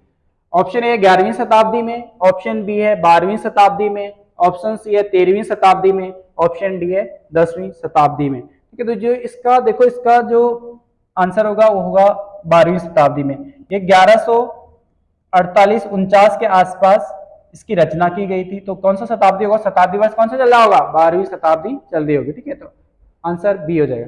नेक्स्ट क्वेश्चन देखते हैं। क्वेश्चन नंबर 41, संविधान सभा द्वारा स्थापित मौलिक अधिकारों और अल्पसंख्यकों हेतु सलाहकार समिति के अध्यक्ष कौन थे? ठीक है, जवाहरलाल नेहरू? नहीं। सरदार वल्लभ भाई पटेल? नहीं। बी.एन. राव? सरदार वल्लभ भाई पटेल। देखो जवाहरलाल नेहरू याद है, संघ शक्ति समिति, संघ शक्ति समिति के अध्यक्ष कौन थे? ध्यान रखना है, कौन थे? जवाहरलाल नेहरू। प्रांतीय संविधान समिति के कौन थे? सरदार वल्लभ भाई पटेल। प्रांतीय संविधान समिति, प्रांतीय संविधान समिति। ठीक है, बी आर अम्बेडकर आपको याद रखना किसके थे? प्रारूप समिति, प्रारूप समिति। ठीक है, जरा पानी पी लेता हूं, बहुत गर्मी है।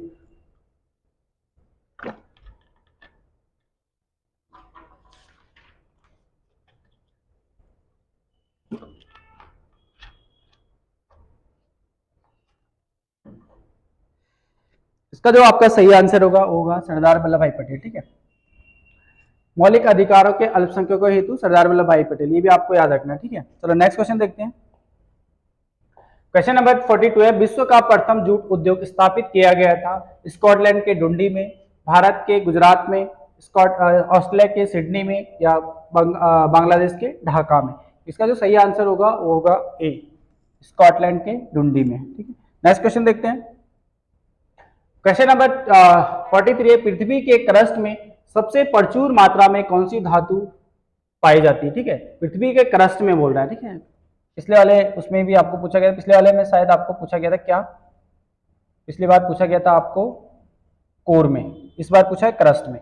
अब देखो मैंने आपको बताया था पृथ्वी के जो आंतरिक भूभाग है उनको 3 भागों में बांटा गया है, क्रस्ट,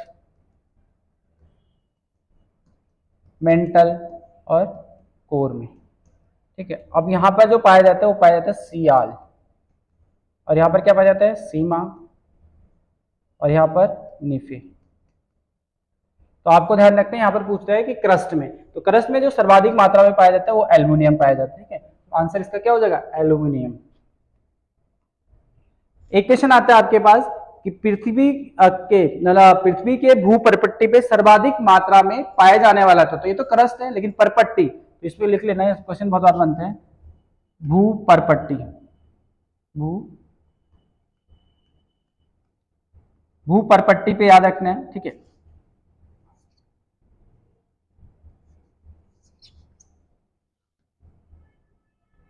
भूपरपट्टी, पृथ्वी के भूपरपट्टी पर सर्वाधिक मात्रा में ऑक्सीजन पाया जाता है, लगभग 46%, ठीक है। ये आपका इंपॉर्टेंट क्वेश्चन है कि पृथ्वी के भूपरपट्टी पर सर्वाधिक मात्रा में पाए जाने वाला तत्व कौन सा है, तो आंसर होगा आपका ऑक्सीजन, ठीक है। अगर वायुमंडल में पूछा, वायुमंडल में सर्वाधिक मात्रा में पाए जाने वाली गैस कौन सी है, तो नाइट्रोजन, ठीक है। वायुमंडल में सर्वाधिक पाए जाने वाली गैस है नाइट्रोजन, लगभग 78% पाई जाती है, ठीक है। ये भी आपको ध्यान रखना है। नेक्स्ट क्वेश्चन देखते हैं, क्वेश्चन नंबर 44 है, एमएस वर्ड प्रयोग किया जाता है चित्र डाटा संशोधन हेतु, पद्यांश डाटा संशोधन हेतु, ऑप्शन सी संख्यात्मक डाटा संशोधन हेतु, ऑप्शन डी उपरोक्त में से कोई नहीं। अब देखो ऑप्शन ए चित्र डाटा संशोधन, देखो चित्र जो भी हम चित्र वगैरह डालते हैं या चित्रों में संशोधन करते हैं हम किसमें करते हैं, कोरल ड्रॉ में, ठीक है। कोरल की जो फाइल रहती है उसमें हम क्या करते हैं, कोरल ड्रॉ में करते हैं। डाटा पद्यांश जो हम पद वगैरह लिखते हैं वो एमएस वर्ड में लिखते हैं, तो इसका सही आंसर क्या होगा, पद्यांश डाटा संशोधन हेतु एमएस वर्ड, ठीक है। ऑप्शन सी आपके पास संख्यात्मक डाटा संशोधन हेतु एक्सेल में हमने आपने देखा जो भी हम संख्या वगैरह जो डिजिट करते हैं वो क्या करते हैं, एक्सेल में बनाते हैं, ठीक है। डाटा जो भी बनाते हैं वो आंसर, इसका सही आंसर होगा बी, ठीक है। नेक्स्ट क्वेश्चन देखते हैं, क्वेश्चन नंबर 45, भारतीय अंतरिक्ष कार्यक्रम की शुरुआत किस वर्ष से मानी जाती है, तो आंसर ऑप्शन ए आपके पास 1962, ऑप्शन बी है 1964, ऑप्शन सी है 1966, ऑप्शन डी है 1969। इसका जो सही आंसर होगा आपका वो होगा आंसर ऑप्शन ए, 1962 से मानी जाती है। अगर आपके पास क्वेश्चन पूछा जाए कि भारत इसरो की स्थापना कब की गई थी, तो इसरो की स्थापना की गई थी, लिख लेना, इसरो की स्थापना कब की गई थी, 1969 में की गई थी। दूसरा ऐसे क्वेश्चन कई बार पूछे जाते हैं कि भारत से प्रथम व्यक्ति कौन था जो चांद पे गया था, तो भारत से चांद पे जाने वाला प्रथम व्यक्ति था राकेश शर्मा, ठीक है। कौन था, राकेश शर्मा, ये आपको ध्यान रखना है।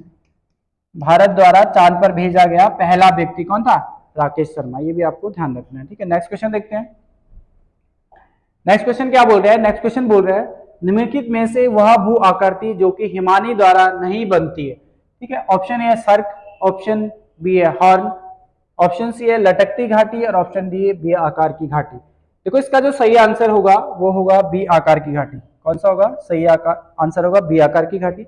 जो बी आकार की घाटी है इसका जो निर्माण होता है नदी की युवावस्था के दौरान होता है, लिख लेना, नदी की युवा अवस्था के दौरान, युवा अवस्था के दौरान, ठीक है। तो आंसर सही हो जाएगा बी आकार की घाटी। नेक्स्ट क्वेश्चन देखते हैं, नेक्स्ट क्वेश्चन है आपके पास निम्नलिखित में से कौन सा सुमेलित नहीं है, 47वां क्वेश्चन है। फ्रांस का जो राष्ट्रीय खेल है फुटबॉल, सही है। चीन का टेबल टेनिस, ये भी सही हो जाएगा। कनाडा का सांड युद्ध, नहीं, कनाडा का जो राष्ट्रीय खेल है वो क्या है, आइस हॉकी, इसमें लिख लेना, कनाडा का जो राष्ट्रीय खेल है क्या है, आइस हॉकी। और जो ये आपको दिया है ना सांड युद्ध, ये ध्यान रखना है, स्पेन का है, ठीक है। स्कॉटलैंड का रग्बी फुटबॉल, बिल्कुल सही हो जाएगा, ठीक है। भारत का राष्ट्रीय खेल क्या है, बेसिक क्वेश्चन है, पता होगा आप लोगों को, भारत का राष्ट्रीय खेल क्या है, हॉकी, ठीक है। नेक्स्ट क्वेश्चन है क्वेश्चन नंबर 48, निम्न में से कौन सा वाद्य यंत्र बिना तार का है, तो गिटार, में तार होती है, सितार में भी तार होती है, वायलिन में तार होती है, वायलिन में तार नहीं होती। देखो जिसका सही आंसर होगा आपका, क्या बोल रहे हैं, निम्न में से कौन सा वाद्य यंत्र बिना तार का है, बिना तार का है। तो इसका मेरे हिसाब से आंसर होगा आपका, दोनों ही आंसर हो जाएगा, सी और डी, सी व डी। देखो वायलिन, नहीं नहीं नहीं नहीं, इसका जो सही आंसर होगा आपका वो होगा आपका ट्रम्पेट, ठीक है, वायलिन में भी तार होती है, ठीक है, तो ये आप करेक्शन कर लेना, आपका सही आंसर होगा आपका सी, ठीक है। चलो नेक्स्ट क्वेश्चन देखते हैं। क्वेश्चन नंबर 49 है, हिंदू धर्म में मकर संक्रांति किस उपलक्ष्य में मनाई जाती है? सूर्य के उत्तरायण होने पर, सूर्य के दक्षिणायन होने पर, ऑप्शन सी है पतंग महोत्सव के लिए, ऑप्शन डी है वर्ष परिवर्तन होने पर। तो इसका जो सही आंसर होगा वो होगा आपका ए, सूर्य के उत्तरायण होने पर। जब सूर्य क्या करता है, मकर राशि में प्रवेश करता है, ठीक है, ये एक चीज और ध्यान रखना है, सूर्य मकर राशि में प्रवेश करता है, मकर, सूर्य क्या करता है, मकर राशि में प्रवेश करता है,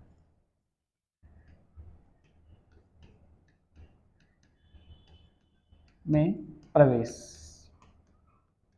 सूर्य मकर राशि में प्रवेश करता है, ये आपको ध्यान रखना है। नेक्स्ट क्वेश्चन देखते हैं, क्वेश्चन नंबर 50 क्या है? क्वेश्चन नंबर 50 आपके पास, निम्नलिखित में से किस डिस्क को कंप्यूटर के कोल्ड बूट के लिए उपयोग किया जाता है? Setup disk, program disk, dynamic diagnostic disk और ऑप्शन डी है सिस्टम डिस्क। तो इसका जो सही आंसर होगा आपका वो होगा क्या है, निम्नलिखित में से डिस्क को कंप्यूटर के कोल्ड बूट के लिए, ठीक है, सिस्टम डिस्क, आंसर होगा आपका D, system disk. Next question देखते हैं, क्वेश्चन नंबर 51 है, भारत के सांस्कृतिक इतिहास के संदर्भ में पंचायत, देखो इसमें एक टाइपिंग थोड़ा सा मिस्टेक हो रखी है, पंचायत नहीं है बल्कि पंचायतन है, क्या है, पंचायतन, इसको आपने पढ़ना है पंचायतन, ठीक है। तो पंचायतन क्या है, पंचायतन क्या है, ग्राम के ज्येष्ठ जनों की सभा, धार्मिक संप्रदाय, ऑप्शन सी है मंदिर रचना शैली और ऑप्शन डी है प्रशासनिक अधिकार। इसको सही आंसर हो जाएगा, मंदिर रचना शैली। देखो पंचायतन शैली का संबंध है मंदिर रचना से, ठीक है। इसमें होता क्या है, इसको ध्यान रखना है, इसमें एक में केंद्र में एक मुख्य मंदिर होता है, मुख्य मंदिर, ठीक है, और इसके चारों ओर अन्य मंदिर होते हैं, ठीक है, तो इसके चारों ओर 4 अन्य मंदिर होते हैं, इसलिए इसको क्या कहते हैं, पंचायतन मंदिर कहा जाता है। मुख्य मंदिर सेंटर में होता है और इसके चारों तरफ क्या होते हैं, 4 अन्य मंदिर होते हैं, इसलिए इसको पंचायतन शैली कहा जाता है, ठीक है, तो मंदिर से याद रखना है। क्वेश्चन नंबर 52 है, भारत में जनवरी 2023 में ऑस्ट्रेलिया के साथ किस एग्रीमेंट पर साइन किया? ठीक है, ऑप्शन ए है host country agreement, general framework agreement, option C है investment incentive agreement, option D है comprehensive migration and mobility partnership agreement. इसका जो सही आंसर होगा आपका आंसर होगा डी, क्या होगा, डी। नेक्स्ट क्वेश्चन देखते हैं, करंट अफेयर का क्या है। नेक्स्ट क्वेश्चन है, किस राज्य में ऑनलाइन गैम्बलिंग पर प्रतिबंध लगाने से संबंधित कानून लागू हुआ? ऑप्शन ए है बिहार, ऑप्शन बी है पंजाब, ऑप्शन सी है तमिलनाडु, ऑप्शन डी है केरल। इसका जो सही आंसर होगा वो होगा तमिलनाडु, ठीक है। ऑनलाइन गेमिंग पर प्रतिबंध किसने लगाया, तमिलनाडु ने लगाया, ये आपको ध्यान रखना है। नेक्स्ट क्वेश्चन देखते हैं, क्वेश्चन नंबर, अच्छा हाँ, जीएस का कंप्लीट हो चुका है आपका, ठीक है। नेक्स्ट आपका हर्ष सर कराएंगे, धन्यवाद आपके। एजुकेशन एकेडमी के ऑनलाइन सेशन में मैं हर्ष बिष्ट आपका हार्दिक स्वागत और अभिनंदन करता हूं।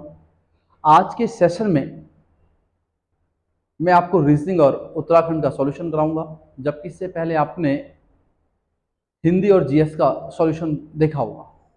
आप लोगों के जो भी डाउट्स होंगे आप कमेंट सेशन में ज़रूर बताइएगा, ठीक। आइए शुरू करते हैं आज का पहला क्वेश्चन। क्वेश्चन नंबर 54 कह रहा है, नीचे दी गई आकृति में कुल कितने आयत हैं? अब आपको यहाँ आयत काउंट करने भाई। अब याद रखना, जब भी आयत काउंट होंगे, आयत में हम वर्ग को भी काउंट करते हैं। जो ये वर्ग है ये भी किसके अंदर आएगा, आयत ही मानेंगे इसको जब आयत में काउंट करोगे आप, ठीक। तो 1 2 3 4, 4 तो आपको दिख रहे हैं, 5वां ये वाला, ये 6ठा ये, 7वां ये वाला, ठीक, और 8वां ये, और 9वां पूरा बाहर। तो कितने आयत हैं आपके इस वाले में? 9, ठीक, समझ गए।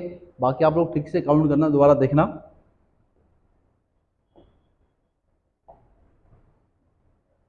क्वेश्चन नंबर 55, यदि मोबिलिटी को ये लिख रहा है तो एग्जामिनेशन को क्या लिखेगा? सबसे पहले आपको वही करना है कि मोबिलिटी का सीरियल नंबर एम आता है 13, 15, 2, 9, 12, 9, 20, 25। ठीक, अब इसको चेक कर लीजिए कैसे लिखा है। ये लिख रहा 4, तो आप यहाँ 3 और 1 इन दोनों को जोड़ोगे तो कितना आएगा? 4, 5 और 1 6, यानी जिस पर डबल डिजिट आया है उन दोनों नंबरों को ऐड करना है और ऐड करके फिर लिखना है। कर लोगे? ऐसे यहाँ भी लिखना है। एग्जामिनेशन में ये आएगा 5, 24, 1, 13, 9, 14, 1, 20, 9, 15, 14। ठीक, अब जहां जहां डबल डिजिट आ रखा है उसको ऐड करना। देखो पहले वाले 5 है तो 5 तो इन दोनों में, इसमें भी है इसमें भी है। ठीक, बाकी दोनों को छोड़ देंगे। ये 4 और 2 6, 6 यहाँ नहीं है, तो इसका मतलब कौन सा वाला शुरू हो आंसर होगा सही? Option number B. बाकी आप चेक करके देख लीजिएगा। ठीक है, तो क्वेश्चन नंबर 55 क्लियर हो गया। अब क्वेश्चन नंबर नेक्स्ट 56, वो कह रहा है जो सीरीज दे रखी है, सीरीज में अगला जो ये बीच का नंबर है ये क्या आएगा? ठीक, तो सबसे पहले देखो 12 को बनाया 6, तो 12 6 कैसे बनेगा? 12 का आधा करा आपने और आधा करा तो कितना आ गया? 6। फिर 6 को 6 बनाया तो 6 की गुणा आपने 1 से करा तो कितना बनेगा? 6। फिर 6 को कह रहा 9 बना रहा है। ठीक, तो 6 की गुणा आप 1.5 से करेंगे, पहले आधा फिर 1 फिर 1.5, और 1.5 से गुणा 15 6 90, 90 का मतलब पॉइंट लगाए तो 9 आएगा। अब इसके बाद 9 की गुणा किससे होगी? 2, और 2 से गुणा 9 दूना कितना आएगा? 18। ठीक, तो आपका आंसर क्या हो जाएगा? 18। इस सीरीज को आगे सॉल्व करते हैं। अब 18 की गुणा करेंगे 2.5 से, तो 18 पंजे 90, 18 दूना 36 और 9 45, ये तो अगला नंबर क्या आया? 45। तो इसका मतलब सीरीज पहले आधा से गुणा फिर 1 से फिर 1.5 से फिर 2 से फिर 2.5 से। समझ गए सबके सब? ठीक, इसके बाद नेक्स्ट 39 छात्रों की कक्षा में राम श्याम से कितने आगे है?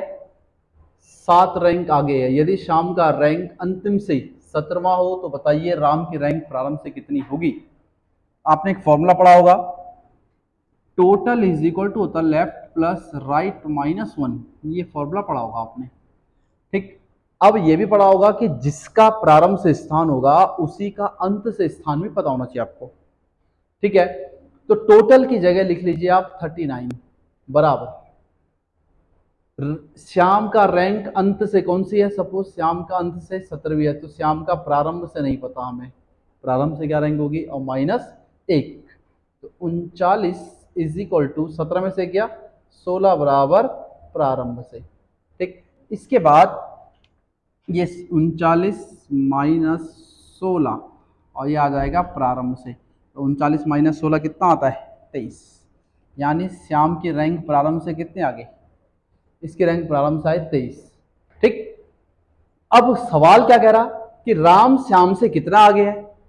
7 रैंक आगे। अगर किसी का क्लास में 23वां नंबर है तो 23 में 7 घटाओ कितना आएगा? 22, 21, 20, 19, 18, 17 और 16, 1 2 3 4 5 6 और ये 7वीं रैंक, तो क्या नंबर आएगा? 16। ठीक, तो क्या आंसर हो जाएगा आपका? Option number D. समझ गए? नेक्स्ट, एक आदमी दक्षिण पश्चिम की ओर मुंह करके खड़ा है। यदि वह पहले दक्षिणावर्त, अब देखो ये 180 डिग्री होगा भाई, क्या होगा ये? 180 डिग्री। आप लोग क्वेश्चन में चेक कर लेना, ये हटा देना 180 डिग्री, और फिर वामावर्त 135 डिग्री, इसको भी हटा देना। यहाँ पे 135 डिग्री घूमता है, तो अब उसका मुख किस दिशा की ओर होगा? तो सबसे पहले आपको ये बनाया आपने 4 डायरेक्शन और उसके सहयोगी जो जो भी। अब कह रहा है पहले, अभी राम कहां पर खड़ा है? दक्षिण पश्चिम, तो ये है दक्षिण पश्चिम। दक्षिण पश्चिम की ओर मुंह करके खड़ा है और यहां से दक्षिणावर्त का मैं दाएं हाथ इधर घूमा और ये पहुंच गया 180 पर। ठीक, फिर यहां से कह रहा वामावर्त, वामावर्त का मतलब लेफ्ट हैंड साइड इधर को मुड़ा और 135, 45 45 और 45, तो कहां पहुंचा?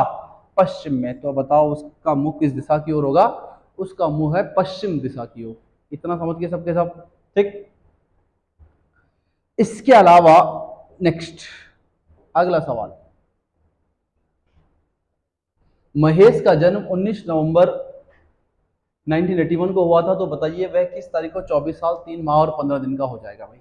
ठीक है, तो सबसे पहले जब भी आपने कभी डेट ऑफ बर्थ निकाली होगी तो आपने लिखा होगा हमेशा, पहले लिखते हैं हम वर्ष, फिर लिखते हैं हम माह, और फिर लिखते हैं हम हमेशा दिन, इस तरीके से। ठीक, तो वर्ष है आपके पास 1981, नवंबर का मतलब 11वां महीना और ये दिन है, फिर कह रहा 24 साल 3 माह और 15 दिन, जोड़ा 2005, 4 और 1 5, 8 और 2 10 और 19 और 1 20। ठीक, 2005 आया, ये मंथ आया 14 और ये आया 34 दिन, फिलहाल सिंपल अपने जोड़ा तो ये आया।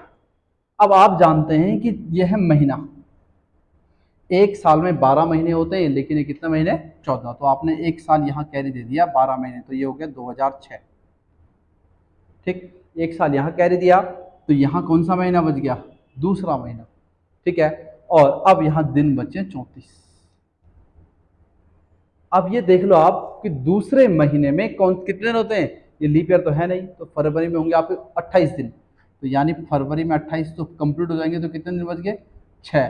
तो कौन सी स्टार्ट हो जाएगी? मार्च, और 2006, तो 6 मार्च 2006 ये इसका क्या होगा? ठीक है, आंसर होगा भाई इसका।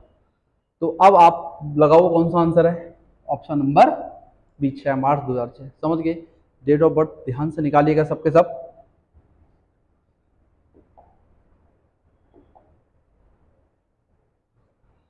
यदि आपसे 1 से 100 तक लिखने हेतु अंकों को लिखने के लिए बैठोगे तो 8 अंक कितनी बार आएगा?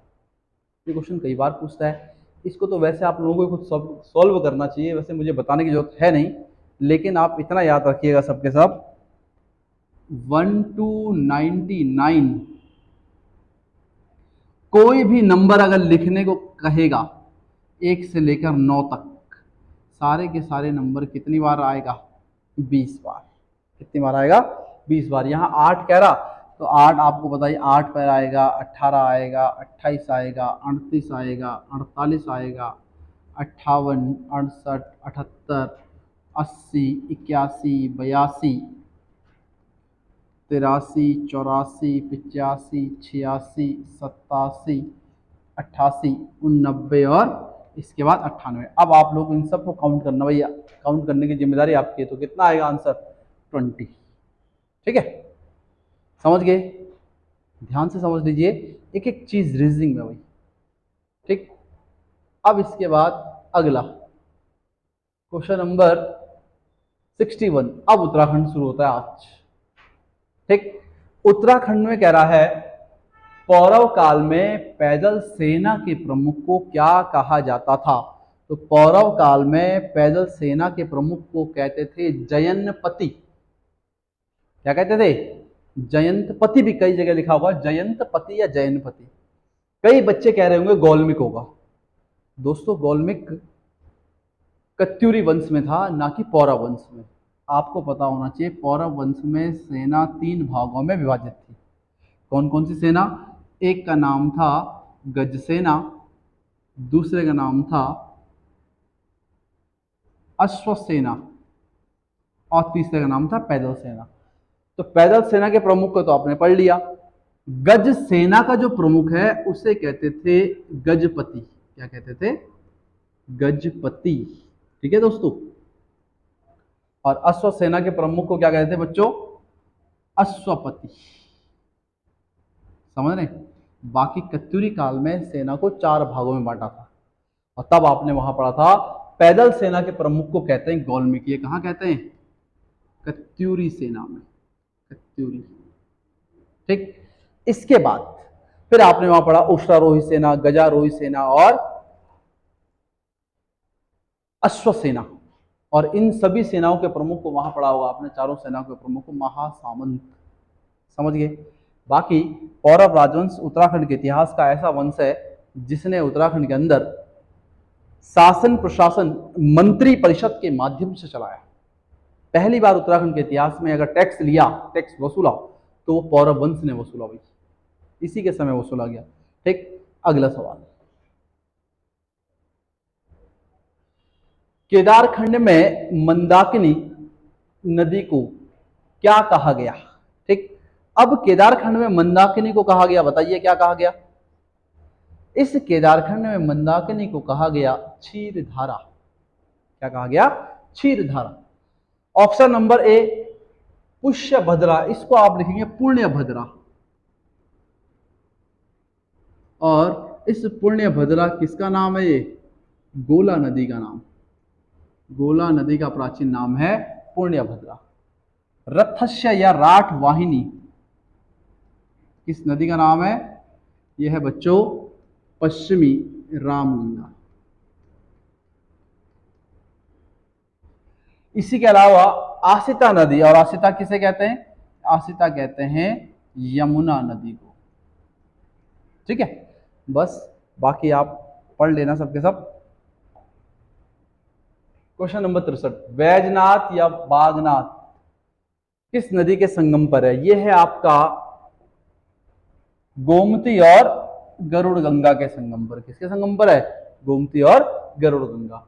ठीक, यह है वैजनाथ स्थित। अब आपसे पूछेगा गोमती और सरयू के संगम पर बताओ, तो बहुत बार पढ़ा होगा आपने, कौन सा शहर है जो गोमती और सरयू के संगम पर है? कौन सा है? बागेश्वर। सरयू और पूर्वी रामगंगा इसके संगम पर है पंचेश्वर, सॉरी रामेश्वर तीर्थ, रामेश्वर तीर्थ। ठीक है, गोमती और जटागंगा बाकी आप लोग देख लेना इसके आगे। ठीक, अब इसके बाद अगला,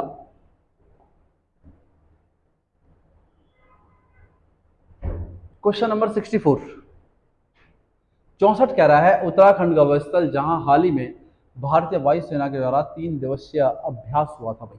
अच्छा सवाल है। तो कौन सा स्थान है? वह हुआ था उत्तरकाशी का चिन्यालीसोन। ठीक, उत्तरकाशी के चिन्यालीसोन में युद्धाभ्यास हुआ था, और इसके पहले धारचूला में काजिंद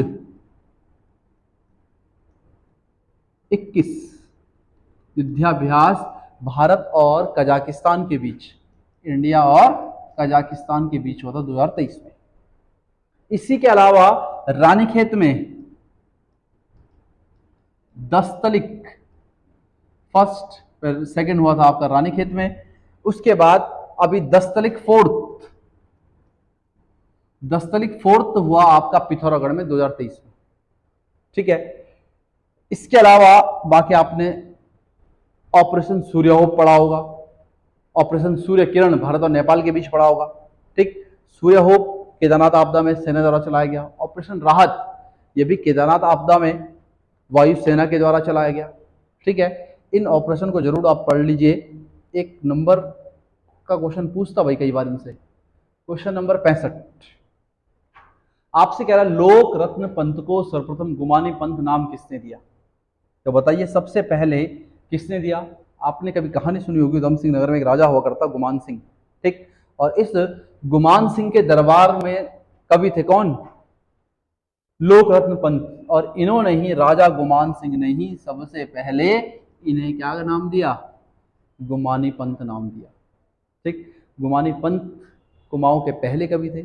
इनकी रचना पढ़ी हो आपने, गंगा शतक, नीति शतक। मैंने एक दिन पहले बताया था आपको, जहां जहां शतक लग जाए तो वहां सीधे क्या कर देना आप? लोक रत्न पंथ कर देना भाई। कई बार पूछा गुमानी पंथ का मूल नाम, तो मूल नाम क्या है? लोक रत्न पंथ। इसके अलावा अगला,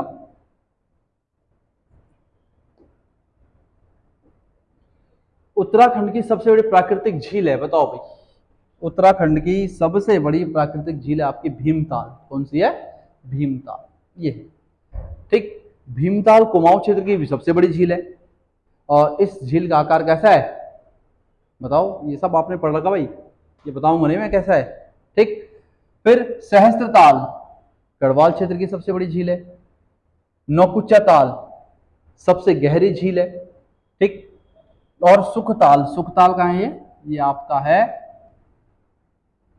चमोली में सुखताल, ठीक। बाकी गहरी झील, गहरी झील आपकी कौन सी है, नौकुचिया ताल, ठीक है। बाकी सब आपके ये 2 कुमाऊं में और ये एक गढ़वाल में, समझ गए। क्वेश्चन नंबर अगला, भवाली में टीबी सैनिटोरियम की स्थापना कब की गई? तो भवाली में टीबी सैनिटोरियम की स्थापना की गई बच्चों 1912 में की गई, ठीक। नेक्स्ट, निम्न में से कौन सा मंदिर में भगवान विष्णु की आदि आकृति रखी है? बताइए भाई, कौन सा ऐसा मंदिर है जहां अभी भगवान विष्णु की आदि मूर्ति है? बाकी आपने पंचबद्री तो पढ़ा ही होगा, ठीक। पंचबद्री में अगर आपको इसका आंसर देना है तो क्या आंसर होगा बताइए? इसका आंसर होगा भविष्य बद्री। कहाँ है भगवान विष्णु की आदि मूर्ति? भविष्य बद्री में, ठीक। बाकी इन बद्रियों के बारे में तो आपने हजारों बार पढ़ लिया होगा, पंचबद्री पंच केदार के बारे में।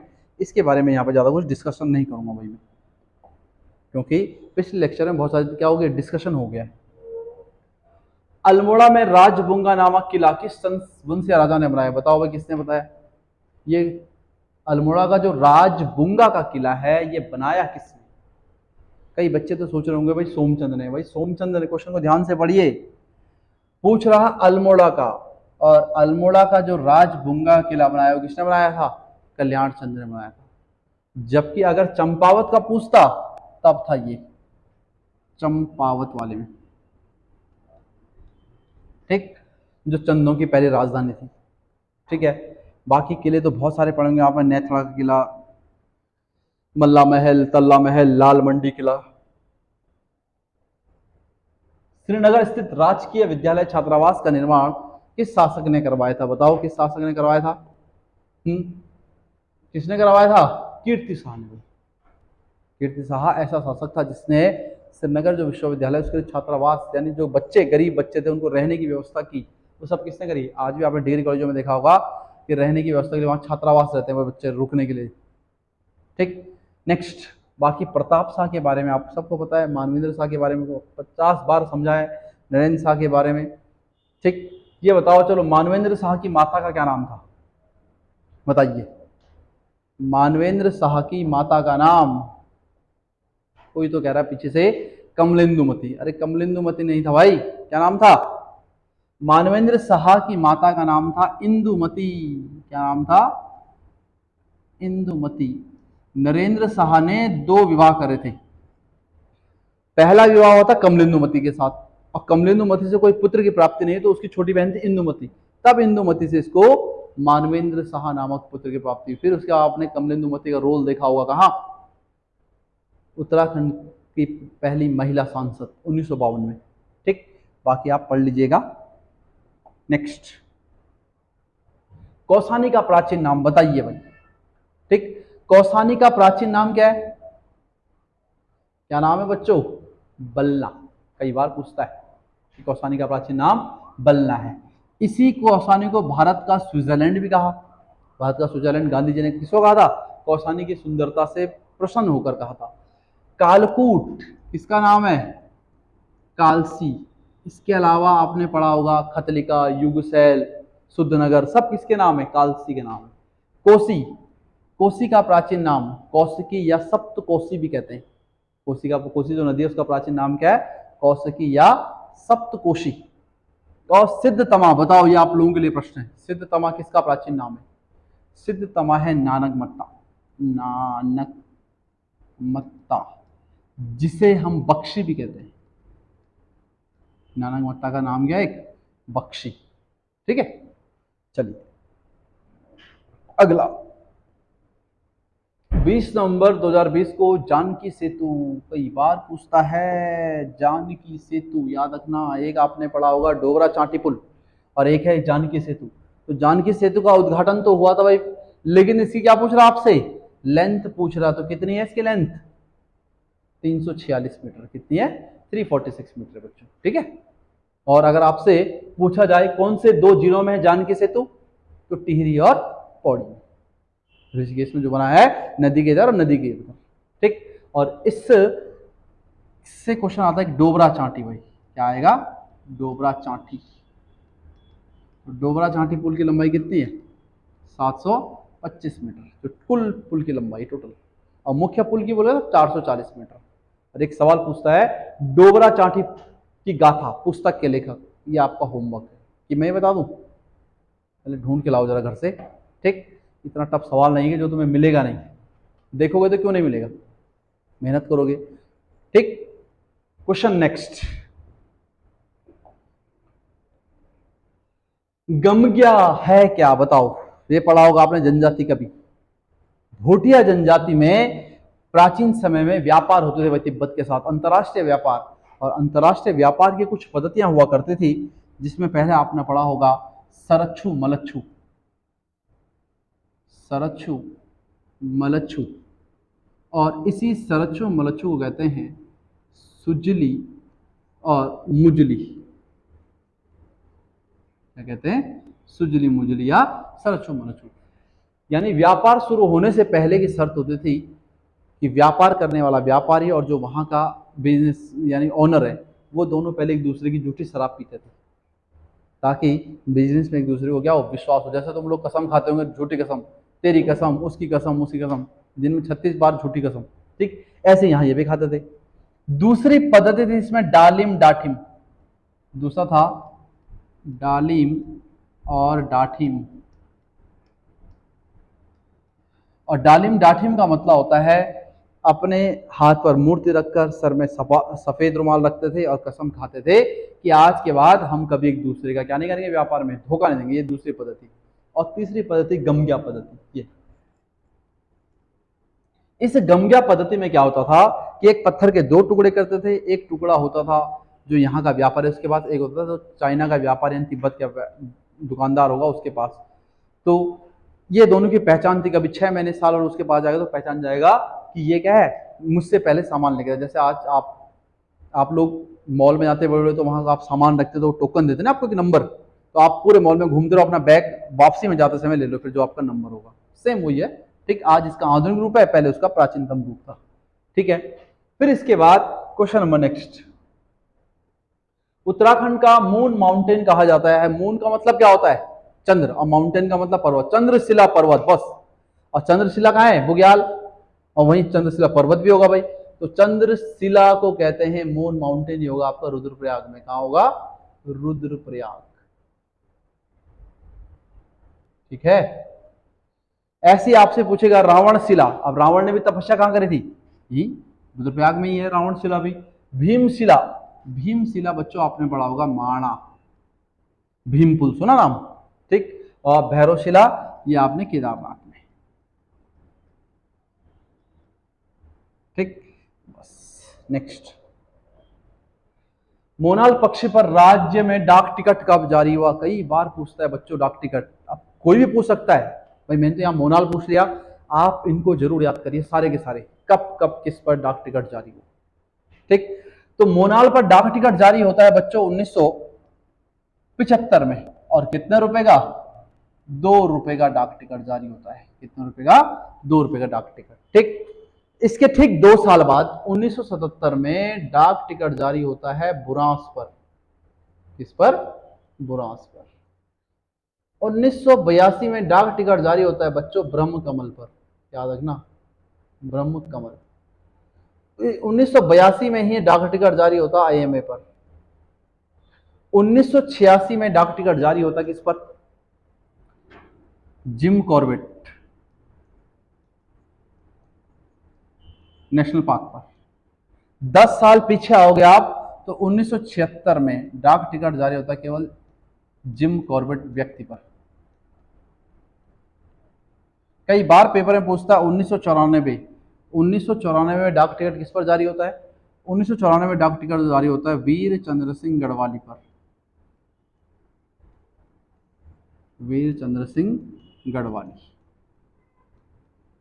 इन पर डाक टिकट जारी होता है, ठीक। इस पर 1 रुपए का। बाकी बहुत सारे डाक टिकट है, बैद्यनाथ केदारनाथ कब हुआ, देहरादून रेलवे, गोविंद बल्लभ पंत, ये सब आपने पढ़ने भाई, ठीक है। बाकी जितना हो सकता है मैंने आपको बता दिया। अब नेक्स्ट, दादी अम्मा उपनाम है, बताओ किसका उपनाम है दादी अम्मा? दादी अम्मा जो कहते हैं बच्चों, वो कहते हैं किसको? गौरा देवी को। और गौरा देवी की कहानी पढ़ी हो आपने चिपको आंदोलन से मिलती जुलती, यानी गौरा देवी में के बारे में सब कुछ आपने चिपको आंदोलन में पढ़ा होगा, कहाँ की थी, क्या थी, क्या क्या किया, इन्हीं के नाम पर सरकार ने योजना चलाई, गौरा देवी कन्याधन योजना, नंदा गौरा योजना। पहले जितने भी बीपीएल परिवार की बालिकाएं थी उनके लिए, उनके हितों के लिए सरकार के द्वारा योजना चलाई गई इनके नाम पर। ठीक, चिपको आंदोलन की शुरुआत किसने करी थी? गौरा देवी के नेतृत्व में रेणी गांव से हुई थी 1974 में। बाकी सारी की सारी कहानी आपने पढ़ रखी। ठीक, सरला बहन का मूल नाम बताइए, मीरा बहन का मूल नाम। और तुलसी देवी ने महिलाओं को कौन सा नारा दिया था, बताओ बच्चों? तुलसी देवी ने महिलाओं को नारा दिया था, महिलाओं रो नहीं आगे बढ़ो। महिलाएं बात बात पर रो जाती थी पहले, कैसे काम चलेगा, रोने से कुछ होगा क्या, मेहनत करो। ठीक, इसलिए तुलसी देवी ने कहा क्या करो, महिलाओं रो नहीं आगे बढ़ो। सरला बहन का मूल नाम सबको पता है, क्या नाम है? कैथरीन हाइलामन। मीरा बहन का मूल नाम क्या नाम है बताओ? मैडलिन स्लेडी। क्या नाम है? मैडलिन स्लेडी। ठीक, बाकी नेक्स्ट, रुड़की में सैन्य छावनी की स्थापना कब की गई? ठीक, तो रुड़की में जो सैन्य छावनी बनी बच्चों, ये बनती है आपके 1853 में रुड़की सैन्य छावनी की स्थापना की गई, समझ रहे? और वर्तमान समय में उत्तराखंड में कितनी सैन्य छावनी है बच्चों? 9 सैन्य छावनी है। ठीक, और ये 9 सैन्य छावनी कौन कौन सी है? अब ये आपका होमवर्क है, आपने 9 के नाम लिखने हैं। ठीक है, गढ़वाल में कितनी है और कुमाऊं में कितनी है आपको देखना है, समझ रहे? ठीक, 1854 में किसका गठन किया गया? 1854 में आपने पढ़ा होगा कुमाऊं कमिश्नरी।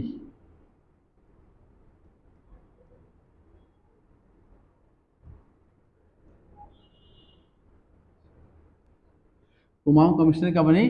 1854 में। और तब उसके बाद 1854-55 में कुमाऊं कमिश्नरी का मुख्यालय कहाँ स्थानांतरित किया गया? नैनीताल में। अगर आपसे बोलेगा, सॉरी, कुमाऊं कमिश्नरी बनी थी 1839 में और 1854 में गठन किया गया था कुमाऊं मंडल का।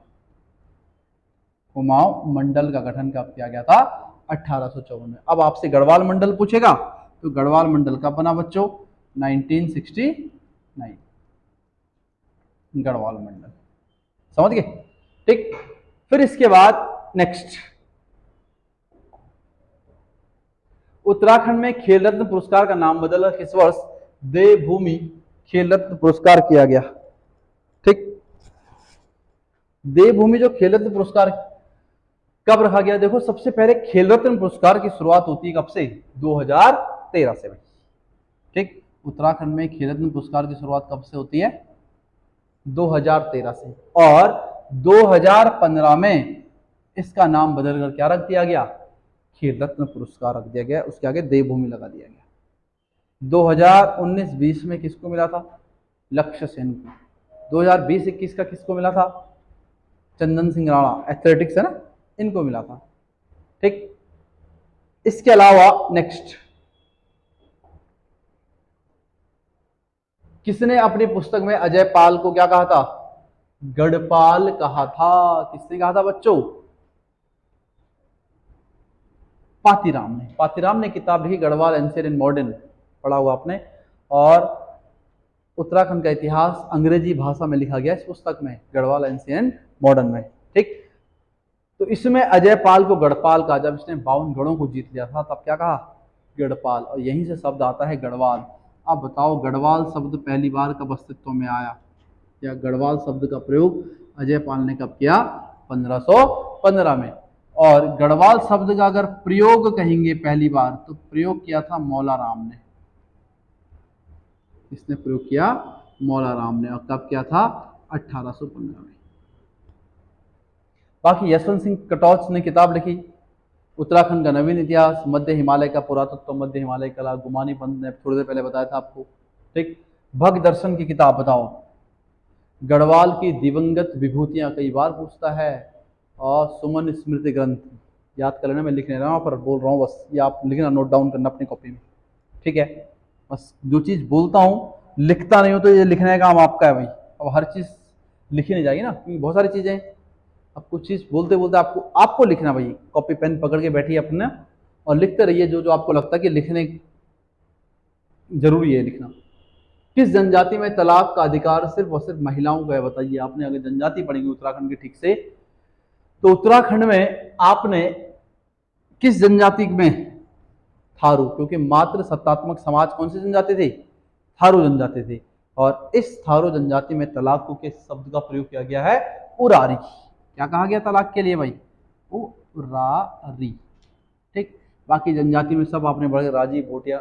अगर आपसे पूछेगा किस जनजाति को तंगड़ जनजाति कहते हैं, तो तंगड़ किसे कहते हैं? भोटिया जनजाति को। इसके अलावा भोटिया जनजाति का प्राचीन नाम है तंगड़ जनजाति। उत्तराखंड की सबसे प्राचीन जनजाति अगर कोई पूछेगा तो प्राचीन जनजाति कौन सी है? प्राचीन जनजाति, तो प्राचीन जनजाति है बच्चों आपका भोटिया। नेक्स्ट, उत्तराखंड परिवहन निगम की स्थापना कब हुई? बताइए। 30 अक्टूबर 2003 को उत्तराखंड परिवहन निगम की स्थापना हुई। ठीक। उत्तराखंड की पहली एनिमेशन फिल्म का क्या नाम है? बताइए भाई, ये बहुत अच्छा सवाल है। उत्तराखंड की पहली एनिमेशन फिल्म, इस एनिमेशन फिल्म का नाम है कशमकश। दीपक रावत इसके डायरेक्टर हैं। 6-7 मिनट की पिक्चर है, विश्व स्तर पर पहचान दिलाई। इस पिक्चर में एक बहुत ही बढ़िया ढंग से दीपक रावत ने, होता क्या है, कहते हैं कि एक बच्चे का जन्म होता है, जन्म के समय माता की मृत्यु हो गई और मृत्यु होने के पश्चात उस बच्चे के लालन पालन में पिता को किन किन कठिनाइयों का सामना करना पड़ता है, उन सब का वर्णन किया गया इस छोटी सी पिक्चर में, कशमकश में। ठीक। बाकी इसके बारे में आप लोग पढ़ लीजिएगा आगे और क्या क्या है। अगला, उत्तर प्रदेश पुनर्गठन विधेयक 2000 लोकसभा में कब पेश किया गया? बताओ। लोकसभा में कब पेश हुआ? कई बच्चे कह रहे 1 अगस्त। अरे यार, पारित तो थोड़ा पूछा है, पेश पूछा है केवल। और कब पेश किया गया बच्चों? 27 जुलाई 2000 को पेश किया गया भाई। ठीक। 1 अगस्त 2000 को लोकसभा में पारित, लोकसभा में पारित किया गया। और 10 अगस्त को आपने पढ़ा होगा राज्यसभा में पारित। समझ गए? फिर 28 अगस्त को आपको पता है कि राष्ट्रपति ने हस्ताक्षर कर दिए थे। बाकी सारी कहानी आपने क्लास में पढ़ा होगा उत्तराखंड राज्य आंदोलन में। निम्न में से किसे काला दिवस के रूप में जाना आता है? बताओ भाई, काला दिवस। बहुत सिंपल सा है। ठीक। थोड़ा सा डाउटफुल है भाई इस क्वेश्चन में, कई जगह कुछ कहता है, कई जगह कुछ कहता है। कई लोग तो काला दिवस कहते हैं खटीमा गोली कांड को, और कई किताबों में रामपुर तिराहे को भी देता भाई काला दिवस।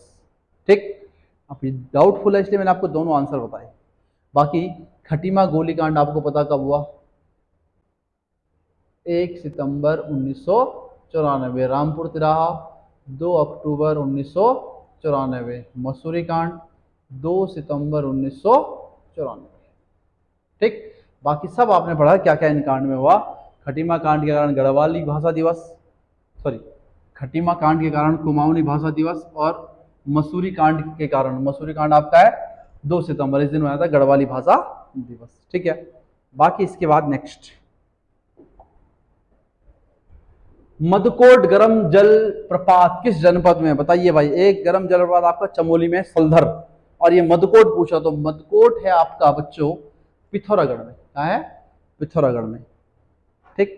बाकी तो पिथौरागढ़ में बहुत सारे जलप्रपात पढ़ेंगे आपने, बिरती पढ़ा, भेलछड़ा पढ़ा, प्रत्येक जिलों में आपने कुछ ना कुछ जलप्रपात पढ़े। बस प्रश्न में इस समय थोड़ा सा क्या अंतर था, गर्म जलप्रपात की बात कर रहा था बच्चों। ठीक है। कत्था किस वृक्ष की छाल से प्राप्त किया जाता है? बताइए। कई बार पूछता है, कत्था फैक्ट्री पूछता है कई बार, तो कत्था किससे प्राप्त होता है? खैर से। ठीक। अब परसों मैंने कुछ दिन पहले आपको वीडियो बनाई थी, उस दिन मैंने आपको क्या पूछा था? आपको बताया था वैज्ञानिक नाम। अब आप पिछले सेशन को जरूर देखना, उसमें मैंने आपको वैज्ञानिक नाम बताए सबके। अब इनका आपको वैज्ञानिक नाम खुद देखना भाई। ठीक है। ये मैं अभी नहीं बता रहा हूँ आपको वैज्ञानिक नाम, क्योंकि इससे पहले पिछले लेक्चर में भी आपको वैज्ञानिक नाम बताए थे। ठीक, थोड़ा सा आप लोग भी चेक कर लीजिए खुद। ठीक है,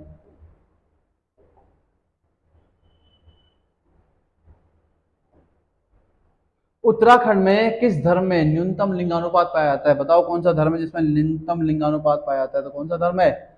बौद्ध धर्म। सबसे कम लिंगानुपात किस धर्म का है? बौद्ध का। ठीक है, नेक्स्ट, मनोहरी बुग्याल किस जनपद में? बहुत अच्छा क्वेश्चन है।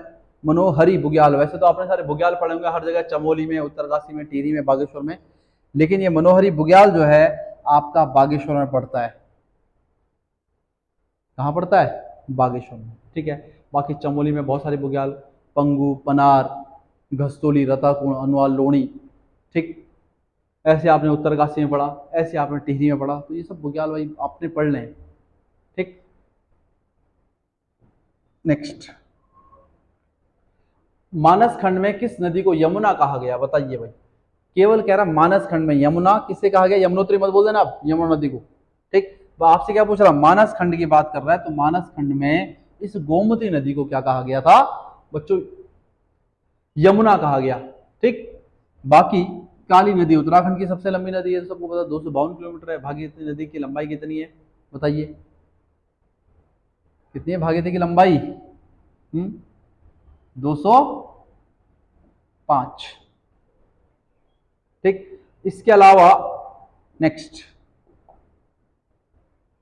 उत्तराखंड का संवाद विहीन उत्सव कौन सा है? इस दिन एक दिन पिछले लेक्चर में बताया था आपको कि उत्तराखंड में जिसमें पात्र बिल्कुल भी क्या नहीं करता है, एक दूसरे से कोई संवाद नहीं करता है, उस उत्सव का नाम है रम्माण। बाकी रम्माण के बारे में पिछले लेक्चर में पूरी कहानी बताई थी आपको क्या क्या था। ठीक है, इसके अलावा हिल यात्रा उत्सव कहाँ मनाया जाता है? पिथौरागढ़ में।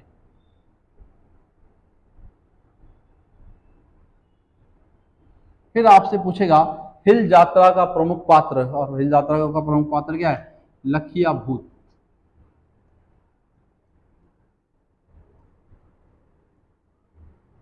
हिरण चित्तल, गलिया बल्द, ये सब किसके? इस हिल यात्रा उत्सव का है। ठीक है, बाकी रणभूत कौथिग आपको तो वीरों की याद में लगता है। ठीक, बाकी आप लोग पढ़ लीजिए। रूपसा बगड़ खसिया परियोजना किस नदी पर है? कई बार पूछता है, ये सारी की सारी परियोजना इंपॉर्टेंट है। रूपसा बगड़ कौन सी नदी पर है? गौरी गंगा नदी पर रूपसा बगड़। ठीक, पिथौरागढ़ में। मंदाकिनी पर कौन सी परियोजना है? एक आपने पढ़ा होगा रामवाड़ा परियोजना, सिगोली परियोजना, ये सब कौन सी नदी पर है? आपके इस मंदाकिनी नदी पर। बाकी धौली गंगा दो है भाई, एक तो पूर्वी और एक पश्चिमी। ठीक, अब पूर्वी धौली गंगा पर भी बहुत सारी परियोजना है, पश्चिमी धौली गंगा पर बहुत सारी परियोजना, यहाँ पढ़ लेना। और नयार नदी पर दुजाऊ परियोजना, कौन सी परियोजना है? दुजाऊ। ठीक, बस। हाथी पांव पर्वत कहाँ है? बताओ कहाँ है भाई, बताओ हाथी पांव। यहाँ तो हर शनिवार इतवार जाते होंगे आप लोग घूमने के लिए हाथी पांव। क्यों? देहरादून के पास है, इसलिए। कहाँ है हाथी पांव? मसूरी में। गए कभी हाथी पांव? ठीक, थक गए हाथी का पैर देख देख के, फिर भी याद नहीं आ रहा कहाँ है। क्यों? एक आता हाथी पर्वत, और ये हाथी पर्वत कहाँ है? चमोली में। बाकी नैनीताल में बहुत सारे पर्वत, हिडिंबा पर्वत, आयरपा, देवपाड़ी, चाइना पीक, नैना पीक, सब पढ़ा था आपने। ठीक, पर्वत में जब आपको पढ़ाया था। सैंडविच की पहाड़ियां किस हिमालय में पाई जाती है? अच्छा क्वेश्चन है भाई। सैंडविच की पहाड़ी कौन सा हिमालय है? बताइए भाई, मैंने आपको एक दिन उत्तराखंड का मैप बना के बताया था।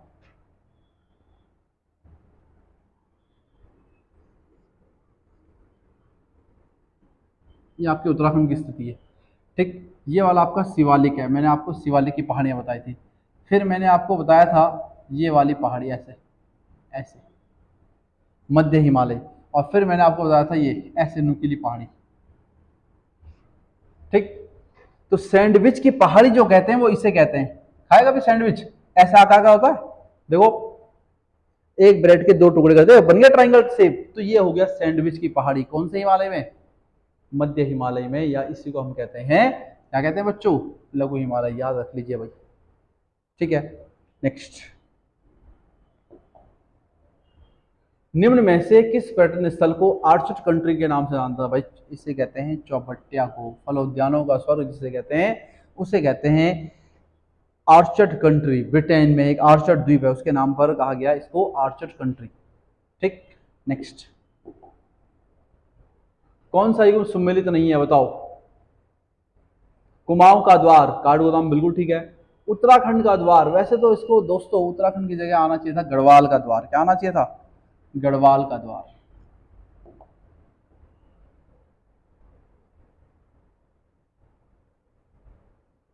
ठीक, वो कह रहा कौन सा युग सम्मिलित नहीं है, तो कुमाऊं का द्वार तो ठीक है, लेकिन यहाँ उत्तराखंड की जगह आप लिखोगे गढ़वाल का द्वार तो ज्यादा बढ़िया रहेगा। गढ़वाल का द्वार, तो गढ़वाल का द्वार किसे कहते हैं? कोट द्वार को। ये आपने पढ़ा था। बागेश्वर को उत्तर का वाराणसी, ठीक है। और पहाड़ों का राजा कहते हैं किसको? चक्राता। ठीक है, पहाड़ों का राजा। लेकिन कई किताबों में पहाड़ों का राजा भाई नैनीताल को भी दे रखा है, कई किताबों में इसको भी देख लेना। आप फिलहाल चक्राता करना, ठीक है। नेक्स्ट, उत्तराखंड का देशांतरीय विस्तार कितना है? आप बताओ भाई, उत्तराखंड का देशांतरीय विस्तार। देशांतरीय विस्तार कहाँ से, स्थिति नहीं बतानी आपको, केवल केवल विस्तार बताना है। और अक्षांश और देशांतर तो बहुत जरूरी है पढ़ना, ठीक। तो बताओ कितना है उत्तराखंड का देशांतरीय विस्तार? कितना है? 3 डिग्री और 28 मिनट, ठीक है। और अक्षांशीय विस्तार पूछेगा तो कितना है? अक्षांशीय विस्तार ये है 2 डिग्री 44 मिनट का, ठीक है। उत्तराखंड उच्च न्यायालय नैनीताल के भवन का निर्माण किसने करवाया था? बताइए, किसने करवाया था? एंटोनी मैकडोनाल्ड के द्वारा। कब? 1900 ईस्वी में, ठीक। किसके तर्ज पर बनाई? बंकिंगम पैलेस। और इस जो ये नैनीताल उच्च न्यायालय बनने का है, कौन सी शैली में बना है? गॉथिक शैली। कौन शैली में बना है? गॉथिक शैली में बना है, ठीक है। नेक्स्ट, पश्चिमी कुमाऊं की बोली नहीं है। अब यहां से भी एक सवाल आता है बोलियों से। पश्चिमी कुमाऊं, पूर्वी कुमाऊं, उत्तरी कुमाऊं, दक्षिणी कुमाऊं, गढ़वाल। गढ़वाल और कुमाऊं की सीमा पर कौन सी बोली बोली जाती है? यहां से एक सवाल आता है। इसमें सिर्फ आपसे बोल रहा है पश्चिमी कुमाऊं की बोली नहीं है। चौगरखिया, पछाई, दानपुरिया, ठीक, ये सब है आपके पश्चिमी कुमाऊं की। गंगाई, ये भी कौन सी की है? पश्चिमी कुमाऊं। और ये नहीं है, सॉरी यार, ये कौन सी कुमाऊं की है? पूर्वी कुमाऊं। कौन सी कुमाऊं की? पूर्वी कुमाऊं। अब इसके अलावा आपने पढ़ा होगा पूर्वी कुमाऊं में सिराली, अस्कोटी, ये सब कौन से है? पूर्वी कुमाऊं की, ठीक। रच भैंसी दक्षिणी कुमाऊं की। अब आपको पढ़ना नैनीताल के आसपास वाला क्षेत्र है, ठीक है। मज कुमैया, गढ़वाल और कुमाऊं के बीच में जो बोली जाती है वो कौन सी बोली जाती है? मज कुमैया, समझ रहे? बिच्छू घास मूल रूप से कहाँ का पौधा है? बताओ, कहाँ गया बच्चों ये, जिसको हम स्थानीय भाषा में कंडाली कहते हैं? यह है यूरोपीय पौधा। ये अंग्रेज यूरोप से ले गए थे यहाँ कंडाल लगाने के लिए, ठीक, गढ़वालों कुमाऊं के लोगों पर, समझ रहे? अब एक दिन पहले मैंने आपको बताया था बिच्छू घास का वैज्ञानिक नाम। बताइए आप आज क्या नाम है? कितने दिन बता दिया आपको कि वैज्ञानिक नाम याद करो, याद करो, याद करो। कब तक याद करोगे आप लोग? बताइए। ये आपका होमवर्क है, फिर दोबारा बिच्छू घास का नाम पीछे देख के लिखना आपको ये, ठीक। परसों वाले लेक्चर में देखना, वहां बताया था आपको। और आज का लास्ट सवाल, उत्तराखंड को विशेष राज्य का दर्जा कब प्राप्त हुआ? बताइए। बहुत आसान सवाल है, कई बार क्वेश्चन पूछता है। तो उत्तराखंड को विशेष राज्य का दर्जा जो प्राप्त होता है बच्चों 2 मई 2001 को, ठीक। इसी के साथ आज का 100 लेक्चर का जो ये सॉल्यूशन है वो सारा कंप्लीट हुआ। आज के टॉप 10 के नाम ले रहा हूं मैं जिन्होंने सेट नंबर 2 में अच्छा परफॉर्मेंस किया है। तो सबसे पहला नंबर आया शुभम का। भाई अब शुभम कौन है, ये नाम तो पूरा लिखा नहीं इन्होंने, लेकिन ये बहुत अच्छे मार्क्स है 85। दूसरा स्थान है आरती 77.5। तीसरा है बिंग पहाड़ी। चौथा है आशीष रौथान, जयवीर नेगी, अभिषेक राणा, हिमांशु मटपाल, सोनू, नवदीप और रावत बंधु। आप सबके अच्छे मार्क्स हैं, लेकिन कुछ कुछ को और मेहनत की जरूरत है। बाकी अगले उसमें देखते हैं आपके कितने मार्क्स आते हैं। धन्यवाद।